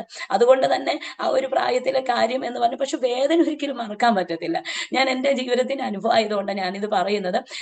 ആ സമയത്ത് എനിക്ക് എല്ലാവരും ഒത്ത് സന്തോഷിക്കേണ്ടുന്ന, ആനന്ദിക്കേണ്ടുന്ന, കളിക്കേണ്ടുന്ന, ചിരിക്കേണ്ടുന്ന ഒരു ടൈമില് ഞാൻ വളരെയധികം വേദനയിലൂടെ കടന്നു പോകുന്ന ഒരു അന്തരീക്ഷമായിരുന്നു സ്കൂൾ ടൈം എന്ന് പറയുന്നത്. അപ്പൊ ആ സ്കൂൾ ടൈമിൽ ഞാനിങ്ങനെ സ്കൂളിൽ പോകാതെ ഒരുപാട് ദിവസം ഞാൻ നന്നായി പഠിക്കുമായിരുന്നു. പക്ഷെ സ്കൂളിൽ പോകാൻ പറ്റത്തില്ല. അതുപോലെ എൻ്റെ ശരീരത്ത് ഇപ്പൊ ഒരു ദിവസം എൻ്റെ കൈക്കകത്താണ്, പിറ്റേ ദിവസം സെക്കൻഡിലൊക്കെ ഈ കൈയുടെ ഇടയ്ക്കോടെയൊക്കെ ഇപ്പോഴും എൻ്റെ കൈയുടെ ഈ തൊലിക്ക് ഒരു ചെറിയ ഇതുണ്ട്. ഞാൻ ഇത്രയും വർഷങ്ങളായതുകൊണ്ട് അത് പതിയെ മാറിയിട്ടുണ്ട്. പക്ഷെ എൻ്റെ സ്കിന്നിനകത്ത് ഇത് വന്ന പാടുകളുണ്ട്, ഒരുപാട് പാടുകളുണ്ട് എൻ്റെ സ്കിന്നിനകത്ത്. അപ്പോൾ ഇതെല്ലാം വന്നിങ്ങനെ വ്രണമായിട്ട് നിൽക്കുമായിരുന്നു. അപ്പൊ എനിക്ക് വേറെ ആരൊരു മാംസകഷ്ണം ഇങ്ങനെ എടുത്ത് വെച്ചാൽ എങ്ങനെ ഉണ്ട് അതുപോലെ എൻ്റെ ശരീരമായി പോയി. എൻ്റെ വെല്ലുമിച്ചായിരുന്നു എന്നെ കുളിപ്പിച്ചുകൊണ്ടിരുന്നത്. ആ സമയത്ത് പ്രത്യേകം എന്തൊക്കെയോ ഇലവർഗ്ഗങ്ങളൊക്കെ ഇട്ട് അങ്ങനെ ഇട്ട് എന്നെ കുളിപ്പിക്കുന്ന ഒരു രീതി ഉണ്ടായിരുന്നു. ചിലപ്പോൾ ആ കാലഘട്ടത്തിലുള്ളവർക്കൊക്കെ ഈ ഒരു അനുഭവം പറഞ്ഞാൽ മനസ്സിലാകുമായിരിക്കും. അന്ന് മരുന്നുണ്ടോന്ന് എനിക്കറിയത്തില്ല, മരുന്ന് എന്നെ അങ്ങനെ ഇതാക്കിയിട്ടില്ല. 1 പ്രാർത്ഥന, 2 ഇങ്ങനെയുള്ള കാര്യങ്ങൾ ചെയ്യുമായിരുന്നു. അപ്പോൾ ഇങ്ങനെ ഭയങ്കര വ്രണം കൊണ്ട് ഇങ്ങനെ നിറഞ്ഞിരിക്കുന്ന സമയമാണ്. അപ്പം ഈ കട്ടിലുണ്ടല്ലോ, അന്നത്തെ കട്ടിൽ എന്ന് പറയുന്നത് ഇന്ന് പ്ലാസ്റ്റിക് കൊണ്ട് കെട്ടിയിട്ടുള്ള കട്ടിലാണ്. അപ്പൊ അതിൻ്റെ അകത്ത് ഒരാൾക്ക് കിടക്കാൻ പറ്റത്തുള്ളൂ എന്ന് എനിക്ക് തോന്നുന്നത്. വലിയ കട്ടിലുണ്ട് കേട്ടോ, 1 2 പേർക്കൊക്കെ കിടക്കാൻ പറ്റുന്ന കട്ടിലുണ്ട്. അപ്പൊ ഞാൻ കിടക്കുന്നതിന് സെപ്പറേറ്റ് ഒരു കട്ടിലിലാണ് എന്നെ കിടത്തുന്നത്. കാരണം ഇതിങ്ങനെ ഈ പഴുപ്പല്ല മറ്റൊരു ദേഹത്തേക്ക് പറ്റിയാൽ അവർക്കും അത് പടരാൻ സാധ്യത ഉള്ളത് കൊണ്ട് എല്ലാവരും എന്നെ ഒറ്റപ്പെടുത്തി എന്ന് പറഞ്ഞാൽ എന്നോട് സ്നേഹം ഉണ്ടെങ്കിൽ അവർക്ക് അതേ ചെയ്തേ പറ്റത്തുള്ളൂ. അതുകൊണ്ട് എന്നെ സെപ്പറേറ്റ് കിടത്തുമായിരുന്നു. പിന്നെ എൻ്റെ ശരീരത്തൊരു ഇങ്ങനെ ഇന്നിപ്പോ മനോഹരമായി ചുരിദാർ ഇട്ടിരുന്നെങ്കിൽ അന്ന് എനിക്ക് ചുരിദാർ ഇടാൻ പറ്റുന്നില്ല. അന്ന് എനിക്ക് ഡ്രസ്സ് എനിക്ക് ഇടാൻ പറ്റത്തില്ല. കാരണം അത് മൊത്തം പിന്നെ ഇങ്ങനെ വലിച്ച് പൊളിച്ചെടുക്കേണ്ടി വരും. ഈ ഡ്രസ്സ് എല്ലാം ഇങ്ങനെ ദേഹത്തേക്ക് ഒട്ടിയിരിക്കും. അതേലെ ഈ ചലത്തേലും പഴുപ്പിലും ഇങ്ങനെ ഒട്ടി പിടിച്ചിരിക്കും. പിന്നെ അത് വലിച്ചു പറിച്ചെടുക്കുമ്പോൾ രക്തവും പഴുപ്പും കൂടിയാണ് പുറത്ത് വരുന്നത്. ഇതെന്റെ മറക്കാൻ പറ്റാത്ത എൻ്റെ അനുഭവമാണ്. ഞാനിത് പറയുന്നത് കർത്താവ് എനിക്ക് വേണ്ടി ചെയ്തത് എനിക്ക് എത്ര പറഞ്ഞാലും മതിയാകത്തില്ല. എത്ര പറഞ്ഞാലും 1 മണിക്കൂറോ 1.5 മണിക്കൂർ കൊണ്ട് തീരുന്നതല്ല. കാരണം അത്രമാത്രം ഉള്ള ഡിഫിക്കൽട്ട് ആയിട്ടുള്ള സിറ്റുവേഷൻ്റെ അകത്തൂടെ കയറി ഇറങ്ങിയതാണ്. അതുകൊണ്ട് ഇങ്ങനെ പറയുന്ന ഈ കഷ്ടതയൊക്കെ വന്നാലും നമ്മൾ അതിൻ്റെ അകത്ത് ഭാരപ്പെടാതെ നിന്നാൽ ഇത് മാറ്റിയിട്ട് അടുത്തൊരു തലത്തിലേക്ക് ദൈവം നമ്മളെ മൂവ് ചെയ്യും. ഇങ്ങനെ ഒരു മഴയും തോരാതിരുന്നിട്ടില്ല. ഒരു കാറ്റും അണയാതെ ഇരുന്നിട്ടില്ല. Praise Lord. അപ്പൊ ഒന്ന് ഓർത്ത് നോക്കിയാൽ മഴയും തോരും കാറ്റും എല്ലാം വരും, പക്ഷെ ഇതെല്ലാം മാറിപ്പോ. അപ്പൊ അങ്ങനെയൊക്കെ ഓരോ ജീവിതത്തിന്റെ ഓരോ സിറ്റുവേഷന്റെ അകത്തൂടെ നമ്മൾ കയറി ഇറങ്ങുക നമ്മുടെ ജീവിതത്തിൽ അനുഗ്രഹം തന്നെയാണ്. അപ്പൊ എന്നെ സെപ്പറേറ്റ് ഒരു കട്ടിലേക്ക് കിടത്തുമാറുണ്ടായിരുന്നു. അന്ന് ഞാനിങ്ങനെ കിടക്കും. ഇവർ കോഴീനെ വളർത്തുന്ന ഒരു അനുഭവം ഉണ്ടായിരുന്നു. അപ്പൊ ഞാനിങ്ങനെ കിടക്കുമ്പോൾ ഈ കോഴി വലിയ കോഴിയാട്ടോ, അന്ന് നന്നായിട്ട് നല്ല വലിയ കോഴി. ഇന്നിപ്പോ അതുപോലെ ഒന്നും നമ്മുടെ വീട്ടുകളിലൊന്നും വളർത്താറില്ല. അങ്ങനെയുള്ള ജീവിത സാഹചര്യങ്ങളും അല്ല. അതുകൊണ്ടാണ് അങ്ങനെ ഒരു കാര്യം ചെയ്യാത്തത്. അപ്പോൾ ഈ കോഴിനെ വളർത്താറുണ്ടായിരുന്നു. അപ്പൊ ഞാനിങ്ങനെ കിടക്കുമ്പോൾ അതിങ്ങനെ വന്നിട്ട് അപ്പൊ ഈ നല്ല ചൊറിച്ചിലുണ്ടാകും. ഈ വ്രണത്തിന്റെ അകത്ത് നമുക്ക് നന്നായിട്ട് ചൊറിയും. അപ്പൊ ഞങ്ങള് ഈ കൈകൊണ്ട് ഇങ്ങനെ ചൊറിയാൻ പേടിയുണ്ടെങ്കിലും രക്തം വരും. അതുകൊണ്ട് പേടിയുണ്ടെങ്കിലും ഭയങ്കര ചൊറിച്ചിൽ സഹിക്കാൻ പറ്റത്തില്ല. അപ്പം ഈ നമുക്കിങ്ങനെ കൈകൊണ്ട് തൊടുമ്പോൾ നമുക്ക് ഭയങ്കര അതൊരു ഫീലിംഗ്, അതൊരു വേദനയാണ്. അപ്പോൾ തന്നെ ഒരു ആശ്വാസം പോലെ നമുക്ക് തോന്നും. അപ്പൊ ഞാനിങ്ങനെ എടുക്കുമ്പോൾ ഈ കോഴി വന്നിട്ട് ഈ കട്ടിന്റെ അടിയിൽ പ്ലാസ്റ്റിക് കെട്ടിലായിട്ട് അതിനിങ്ങനെ തുളയുള്ളുണ്ട്, ഹോളുകളുണ്ട്. ആ ഹോളിന്റെ അകത്തൂടെ ഈ കോഴി ഇങ്ങനെ ചുണ്ടിട്ട് ഇങ്ങനെ കൊത്തും. അത് കറക്റ്റ് നമ്മുടെ മുറിവിലാണ് കുത്തുന്നത്. ഇത് ഞാൻ പറയുന്നത് ഞാൻ അനുഭവിച്ചിട്ട് ഞാൻ കാറി വിട്ടിട്ടുള്ള അനുഭവമാണിത്. അപ്പൊ മറക്കാൻ പറ്റാത്ത അനുഭവമാണ്. അപ്പൊ ഇങ്ങനെ എന്റെ ഈ വ്രണത്തിനകത്തേക്ക് ഇങ്ങനെ കോഴി ആ ചുണ്ട് കൊണ്ട് കൊത്തുമ്പോൾ എനിക്ക് അന്നേരം ഭയങ്കര ഫീലിംഗ് ആണ്, എനിക്ക് ഭയങ്കര ആശ്വാസമാണ്. ആ ചൊറിച്ചിലങ്ങ് മാറുന്ന പോലെ തോന്നും. അപ്പൊ ഈ കോഴിക്ക് ഭയങ്കര ഇൻട്രസ്റ്റാ. അത് ഒറ്റ പ്രാവശ്യം കൊത്തുന്നതിന് കുഴപ്പമില്ല, പക്ഷെ രണ്ടാമത്തെ പ്രാവശ്യം ഇങ്ങനെ കൊത്തുമ്പോഴത്തേക്കും ഈ വ്രണത്തിൽ നിന്ന് ഒരു ഭയങ്കര വേദന ഉളവാകും, ഭയങ്കര പഴുപ്പും രക്തവും. ഞാൻ എൻ്റെ കട്ടിലിൽ കിടന്നിട്ട് എഴുന്നേറ്റ് കഴിയുമ്പോൾ ഈ കട്ടിലിന്റെ അടിയിലൊക്കെ എന്താ ഭയങ്കരമായിട്ട് രക്തം വീണ് കിടക്കുന്നത് ഞാൻ കണ്ടിട്ടുണ്ട്, ഞാൻ തന്നെ കണ്ടിട്ടുണ്ട്. അമ്മ അത് തുടയ്ക്കുന്നത് ഞാൻ കണ്ടിട്ടുണ്ട്. അപ്പോ രക്തം ഇങ്ങനെ വീണ് കിടക്കുന്നുണ്ട്. കോഴി രണ്ടാമത്തെ പ്രാവശ്യം അങ്ങനെ കൊത്തുമ്പം സത്യം പറഞ്ഞാൽ ആദ്യം ഭയങ്കര ആശ്വാസമാണ്, ഈ രണ്ടാമത്തിന് ഭയങ്കര വേദന, അസഹനീയമായ വേദന വരും. അങ്ങനെ എല്ലാ മുറിവിലും ഇങ്ങനെ കൊത്താറുണ്ടായിരുന്നു. എനിക്ക് തന്നെ അതിന് ഓടിക്കാൻ പറ്റത്തില്ല. വീട്ടിൽ ആരും ഇല്ലാത്ത സിറ്റുവേഷൻ ആണെങ്കിൽ എനിക്ക് അതിന് ഓടിക്കാൻ പറ്റത്തില്ല. അപ്പൊ അങ്ങനെയൊക്കെയുള്ള സിറ്റുവേഷന്റെ നടുവിലൂടെ ഞാൻ പോയി. എന്റെ വിദ്യാഭ്യാസമൊക്കെ കുറച്ച്, എന്നാലും എന്താ ആ ടൈമിൽ കണ്ടിന്യൂ ചെയ്യാൻ പറ്റി. എന്റെ വർഷം ഒന്നും ലാഗാകാതെ എനിക്ക് കണ്ടിന്യൂ ചെയ്യാൻ പറ്റി. അത് കഴിഞ്ഞിട്ട് പിന്നെ ഇവരെല്ലാരും കൂടെ ഒരു തീരുമാനം എടുത്തു. എന്റെ അപ്പനും അമ്മയും എല്ലാരും കൂടി ഒരു തീരുമാനം എടുത്തത് എങ്ങനെയാണ്, മറ്റുള്ള കുഞ്ഞുങ്ങളെല്ലാം സ്കൂളിൽ പോകുമ്പോൾ എൻ്റെ അച്ഛൻ പറഞ്ഞ് കേട്ട ഒരു കാര്യമാണ്, അവരെല്ലാം സ്കൂളിൽ പൊക്കോട്ടെ, എൻ്റെ കുഞ്ഞ് മാത്രം കർത്താവെ ഞാൻ ജീവനുള്ള ദൈവത്തെ ആരാധിക്കുന്നതാണ്, എൻ്റെ മകളും ഞാനും എല്ലാവരും ജീവനുള്ള ദൈവത്തെ ആരാധിക്കുന്ന ആ ജീവനുള്ള ദൈവം ഇന്ന് ജീവിക്കുന്നെങ്കിൽ, ഞങ്ങളെ അറിയുന്നെങ്കിൽ എൻ്റെ കുഞ്ഞിന്റെ ഈ രോഗം നീ മാറ്റിത്തരണം. ഹോസ്പിറ്റലൊക്കെ പോയി ഒരുപാട് മെഡിസിൻ ഒക്കെ കഴിച്ചു, കഷായം കുടിച്ചു നോക്കി. കഷായം കയ്പായതുകൊണ്ട് ഈ കുഞ്ഞിലെയുള്ള കഷായം കുടിക്കാനൊക്കെ ഭയങ്കര ബന്ധപ്പാടാണ്, ഭയങ്കര പാടാണ്. അപ്പൊ അതുകൊണ്ട് കഷായം കുടിക്കുക എന്ന് പറയുന്നത് ഭയങ്കര ബുദ്ധിമുട്ടുള്ള ഒരു അനുഭവം തന്നെയാണ്. പക്ഷേ ചാച്ച ഇത് മേടിച്ചോണ്ട് വരുന്നത് എങ്ങനെയും ഇത് ഒന്ന് മാറണമല്ലോ, കരിയണമല്ലോ, ഉണങ്ങണമല്ലോ എന്നൊക്കെ ഓർത്തിട്ട് ഇങ്ങനെ പറയുമായിരുന്നു. അപ്പോൾ ഇങ്ങനെ മേടിച്ചോണ്ട് വരുമായിരുന്നു. പക്ഷെ ഇതെനിക്ക് കുടിക്കാൻ ഭയങ്കര പ്രയാസം തോന്നി. അപ്പൊ അവരെ നിർബന്ധിച്ച് കുടിപ്പിക്കുക എന്നുള്ളൊരു ഇതിലേക്ക് വന്നു. അതും എനിക്ക് ഭയങ്കര കരച്ചിലായി, പിന്നെ ഭയങ്കര പ്രശ്നമായി. അപ്പം മാതാപിതാക്കൾ ഒരു തീരുമാനം എടുത്തു, ഞങ്ങൾ ജീവനുള്ള ദൈവത്തെയാണ് ആരാധിക്കുന്നത്, അതുകൊണ്ട് ഇന്നു മുതൽ ഞാൻ ഇവളുടെ മരുന്നെല്ലാം കട്ട് ചെയ്യുക, ഇംഗ്ലീഷ് മരുന്നും ഓയിൽമെന്റും അതുപോലെ തന്നെ കഷായം ഇത് എല്ലാം കട്ട് ചെയ്യുക പറഞ്ഞിട്ട് ചാച്ചയെ എല്ലാം ഒരു കൂടിൻ്റെ അകത്ത് എടുത്ത് വെച്ചിട്ട് എന്നോട് ചോദിച്ചു, മോന് മരുന്ന് കഴിക്കണോ അതോ പ്രാർത്ഥിക്കണോ എന്ന് എന്നോട് ചോദിച്ചു. അപ്പൊ ഞാൻ പറഞ്ഞു, ചാച്ചയെ എനിക്ക് പ്രാർത്ഥിച്ചാൽ മതി, എനിക്ക് മരുന്ന് കഴിക്കാൻ ഇഷ്ടവും ഇല്ല, എനിക്ക് പ്രാർത്ഥിച്ചാൽ മതി എന്ന് പറഞ്ഞു. എനിക്ക് മരുന്ന് വേണ്ടെന്ന് പറഞ്ഞു. അപ്പൊ പറഞ്ഞു, നമ്മുടെ ദൈവം ജീവനുള്ള ദൈവമാണ്, ചാച്ച ഇപ്പൊ പ്രാർത്ഥിക്കാൻ വേണ്ടി പോവാണ്. അപ്പൊ മോന് അത് മരുന്ന് വേണ്ടെന്നുണ്ടെങ്കിൽ ഇപ്പൊ പറഞ്ഞ മോന്റെ അനുവാദവും കൂടെ ഉണ്ടെങ്കിൽ ചാച്ച ഇത് എടുത്തെറിഞ്ഞു കളയും, അതിനുശേഷം നമ്മൾ പ്രാർത്ഥിക്കുന്നു പറഞ്ഞു. അപ്പൊ ഞാൻ പറഞ്ഞു എനിക്ക് മരുന്ന് വേണ്ടെന്ന് പറഞ്ഞു. അങ്ങനെ പറഞ്ഞ് കാരണം അതിനെല്ലാം കയ്പാ. അപ്പൊ ഞാൻ അങ്ങനെ പറഞ്ഞു. അത് കഴിഞ്ഞപ്പോഴത്തേക്കും ചാച്ചായി ഇതെല്ലാം ഒരു കൂടിനകത്ത് കെട്ടി പ്രാർത്ഥിച്ചിട്ട് മരുന്ന് ഞാൻ നോക്കുമ്പം മലയുടെ മണ്ട നിന്നൊരു ഒറ്റ ഏറായിരുന്നു താഴേക്ക്. അങ്ങനെ മരുന്നെല്ലാം എറിഞ്ഞു കളഞ്ഞു. അത് കഴിഞ്ഞിട്ട് ചാച്ച എന്നെ അടുത്ത് വിളിച്ചിരുത്തിട്ട് ചാച്ചി പ്രാർത്ഥിച്ചു. ആ പ്രാർത്ഥന അന്ന് എൻ്റെ ജീവിതത്തിൽ ഭയങ്കര വിടുതലായി മാറി.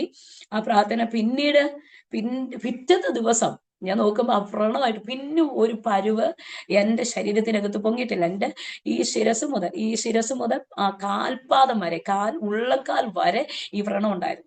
വ്രണം ഉള്ളക്കാൽ വരെ, ഈ കൈയുടെ ഇടയ്ക്കോടെല്ലാം ഉണ്ടായിരുന്നു. കൈയൊക്കെ ഇങ്ങനെയായിരുന്നേ, കാരണം ഇതൊക്കെ ഉണ്ടായിട്ട് എനിക്ക് കൈ ഇങ്ങനെ നിവർത്തി വെക്കാൻ പറ്റത്തില്ല, ഇങ്ങനെയായിരുന്നേ. അപ്പൊ ഇതിന്റെ ഇടയ്ക്കോടെ ഉണ്ടായിരുന്നു, ഇവിടെ എല്ലാം ഉണ്ടായിരുന്നു. എന്നിട്ട് ഒരു തരം കത്തിയുണ്ട്, ഈ കത്തി വെച്ചിട്ട് എന്നെ കുളിപ്പിക്കുമ്പോൾ കത്തി വെച്ചിട്ട് ഇതിന്റെ ഇടയ്ക്കോടെ ഇങ്ങനെ കയറ്റിട്ട് ഇങ്ങനെ പൊക്കിയെടുക്കും. അപ്പൊ ഇതെല്ലാം കിടങ്ങ് പൊളിഞ്ഞു പോരും, എന്നിട്ടാണ് കുളിപ്പിക്കുന്നത്. അപ്പൊ അങ്ങനെ ഒരു അനുഭവത്തിന്റെ അകത്തോടാണ് ഞാൻ പോയത്. അപ്പം ചാച്ച എന്നിട്ട് ഇങ്ങനെ പ്രാർത്ഥിച്ചു, എനിക്ക് വേണ്ടി പ്രാർത്ഥിച്ചു. പിറ്റേ ദിവസം അത്ഭുതമാണ്, പിറ്റേ ദിവസം എന്റെ വ്രണമെല്ലാം ചുങ്ങി. അതുവരെ കഷായം കുടിച്ചിട്ടോ ഇംഗ്ലീഷ് മരുന്ന് എടുത്തിട്ടോ ഓയിൽമെന്റ് തൂത്തിട്ടോ ഒരു കുറവും ഇല്ലാതെ എന്റെ ശരീരത്തിന്റെ വ്രണം മൊത്തം, അത് ഒരു വ്രണമല്ല, ഈ ശരീരം മൊത്തമുള്ള എന്റെ മുടിയൊക്കെ ഇങ്ങനെ മൊത്തം വെട്ടിക്കളയായിരുന്നു. കാരണം ഇതിങ്ങനെ വന്നു കഴിഞ്ഞിട്ട് മുടി വളർത്താൻ പറ്റും, കാരണം ഇങ്ങനെ ഒന്നിനോടൊന്നും ഇങ്ങനെ ഒട്ടിപ്പിടിച്ചിരിക്കുന്ന ഒരു അനുഭവമായിരുന്നു. അതുകൊണ്ട് ഇതെല്ലാം കട്ട് ചെയ്തിട്ട് ഒരു മുട്ടയാക്കി എന്നെ ഇങ്ങനെ വെക്കുമായിരുന്നു. കാരണം അതേ അവർക്ക് ട്രീറ്റ് ചെയ്യണം, അവർക്ക് കുളിപ്പിക്കാൻ വെള്ളം പോലും ഒഴിക്കാനും മെഡിസിൻ തയ്ക്കാനൊക്കെ ആയിട്ട് ഈ മുടി വെട്ടിക്കളയുമായിരുന്നു. അങ്ങനെ വെട്ടിക്കളയുന്ന ഒരുപാട് അനുഭവം എന്റെ ജീവിതത്തിൽ ഉണ്ടായിട്ടുണ്ട്. മുടിയൊക്കെ വളർന്നു വരുമ്പോൾ എനിക്ക് ഭയങ്കര സന്തോഷമായിരുന്നു. കാരണം വളർന്നു വരുമ്പോഴത്തേക്ക് അത് വെട്ടേണ്ട സിറ്റുവേഷൻ വരുമായിരുന്നു. ഇതിങ്ങനെ മാറി വരുന്ന ഒരു സാഹചര്യമായിരുന്നു. അപ്പൊ അച്ഛൻ ഇങ്ങനെ പ്രാർത്ഥിച്ചു. പിറ്റേ ദിവസം ഒരൊറ്റ വ്രണം എന്റെ ശരീരത്തിൽ പൊങ്ങിയില്ലെന്ന് മാത്രമല്ല, ഒറ്റയടിക്ക് എല്ലാം ചുങ്ങി വന്നു. പിന്നെ പഴുപ്പില്ല, ഇങ്ങനെ ചുങ്ങി വന്നിട്ട് സ്വമേധയാ പഴുത്തു പൊട്ടി പോവുകയല്ല ചെയ്ത് ചുങ്ങി അതങ്ങ് പോകും. ചുങ്ങിപ്പോയിട്ട് അതിന്റെയൊക്കെ പാടുകൾ എന്റെ ശരീരത്തിനകത്ത് ഇപ്പോഴും കാണാനുണ്ട്. എന്റെ കൈക്കകത്ത്, കൈയുടെ ഈ ഭാഗത്തും എല്ലാം എന്റെ ശരീരത്തെല്ലാം അത് കാണാൻ പറ്റും. ഇപ്പൊ ചെറുതായിട്ട് കാണാൻ പറ്റും. സ്കിന്ന് നന്നായിട്ടുണ്ട്. കർത്താവ് എന്നെ അതിന്റെ ഒരു ഇതും ഇല്ലാതെയാണ് എന്നെ നിർത്തിയത്. ദൈവം എനിക്ക് സൗഖ്യം തന്നപ്പോ എന്റെ ശരീരത്തിനകത്ത് അങ്ങനെ ഒരു പാടുപോലും ഇല്ലാത്ത രീതിയിൽ എനിക്ക് സൗഖ്യം തന്നു. പക്ഷെ സ്കിന്നിന്റെ ഒരു കാര്യം ഞാൻ പറഞ്ഞത് അതൊന്ന് അടയാളമായിട്ട് എന്റെ പിള്ളേരോടാണേലും പറയുമ്പോൾ ഒരു അടയാളം വേണമല്ലോ, അതുകൊണ്ട് മാത്രമായിരിക്കാം ഒരു പക്ഷെ. അതെന്നെ ഇറിറ്റേറ്റ് ചെയ്യുന്നില്ല, കാരണം നന്നായിട്ട് തന്നെ ഇരിക്കുന്നു.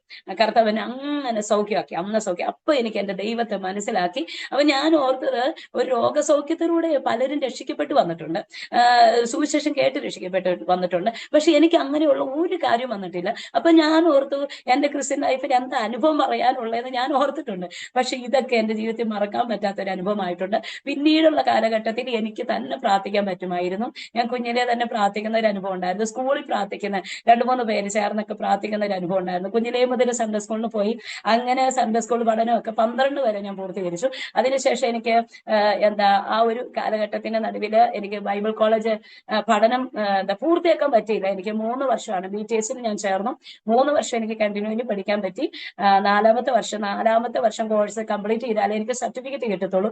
3 വർഷം കംപ്ലീറ്റ് ചെയ്ത് സെക്കൻഡ് സെമിസ്റ്റർ ആയപ്പോൾ വീട്ടിലേക്ക് വന്നപ്പം ഒരു കർത്താവിന്റെ ദാസൻ എന്നോട് ദൂത് പറഞ്ഞായിരുന്നു, നീ ഇനി പഠിക്കാൻ പോവല്ല, നിങ്ങൾ മിനിസ്റ്റർ ചെയ്യാൻ വേണ്ടി പോവാന്ന് പറഞ്ഞു.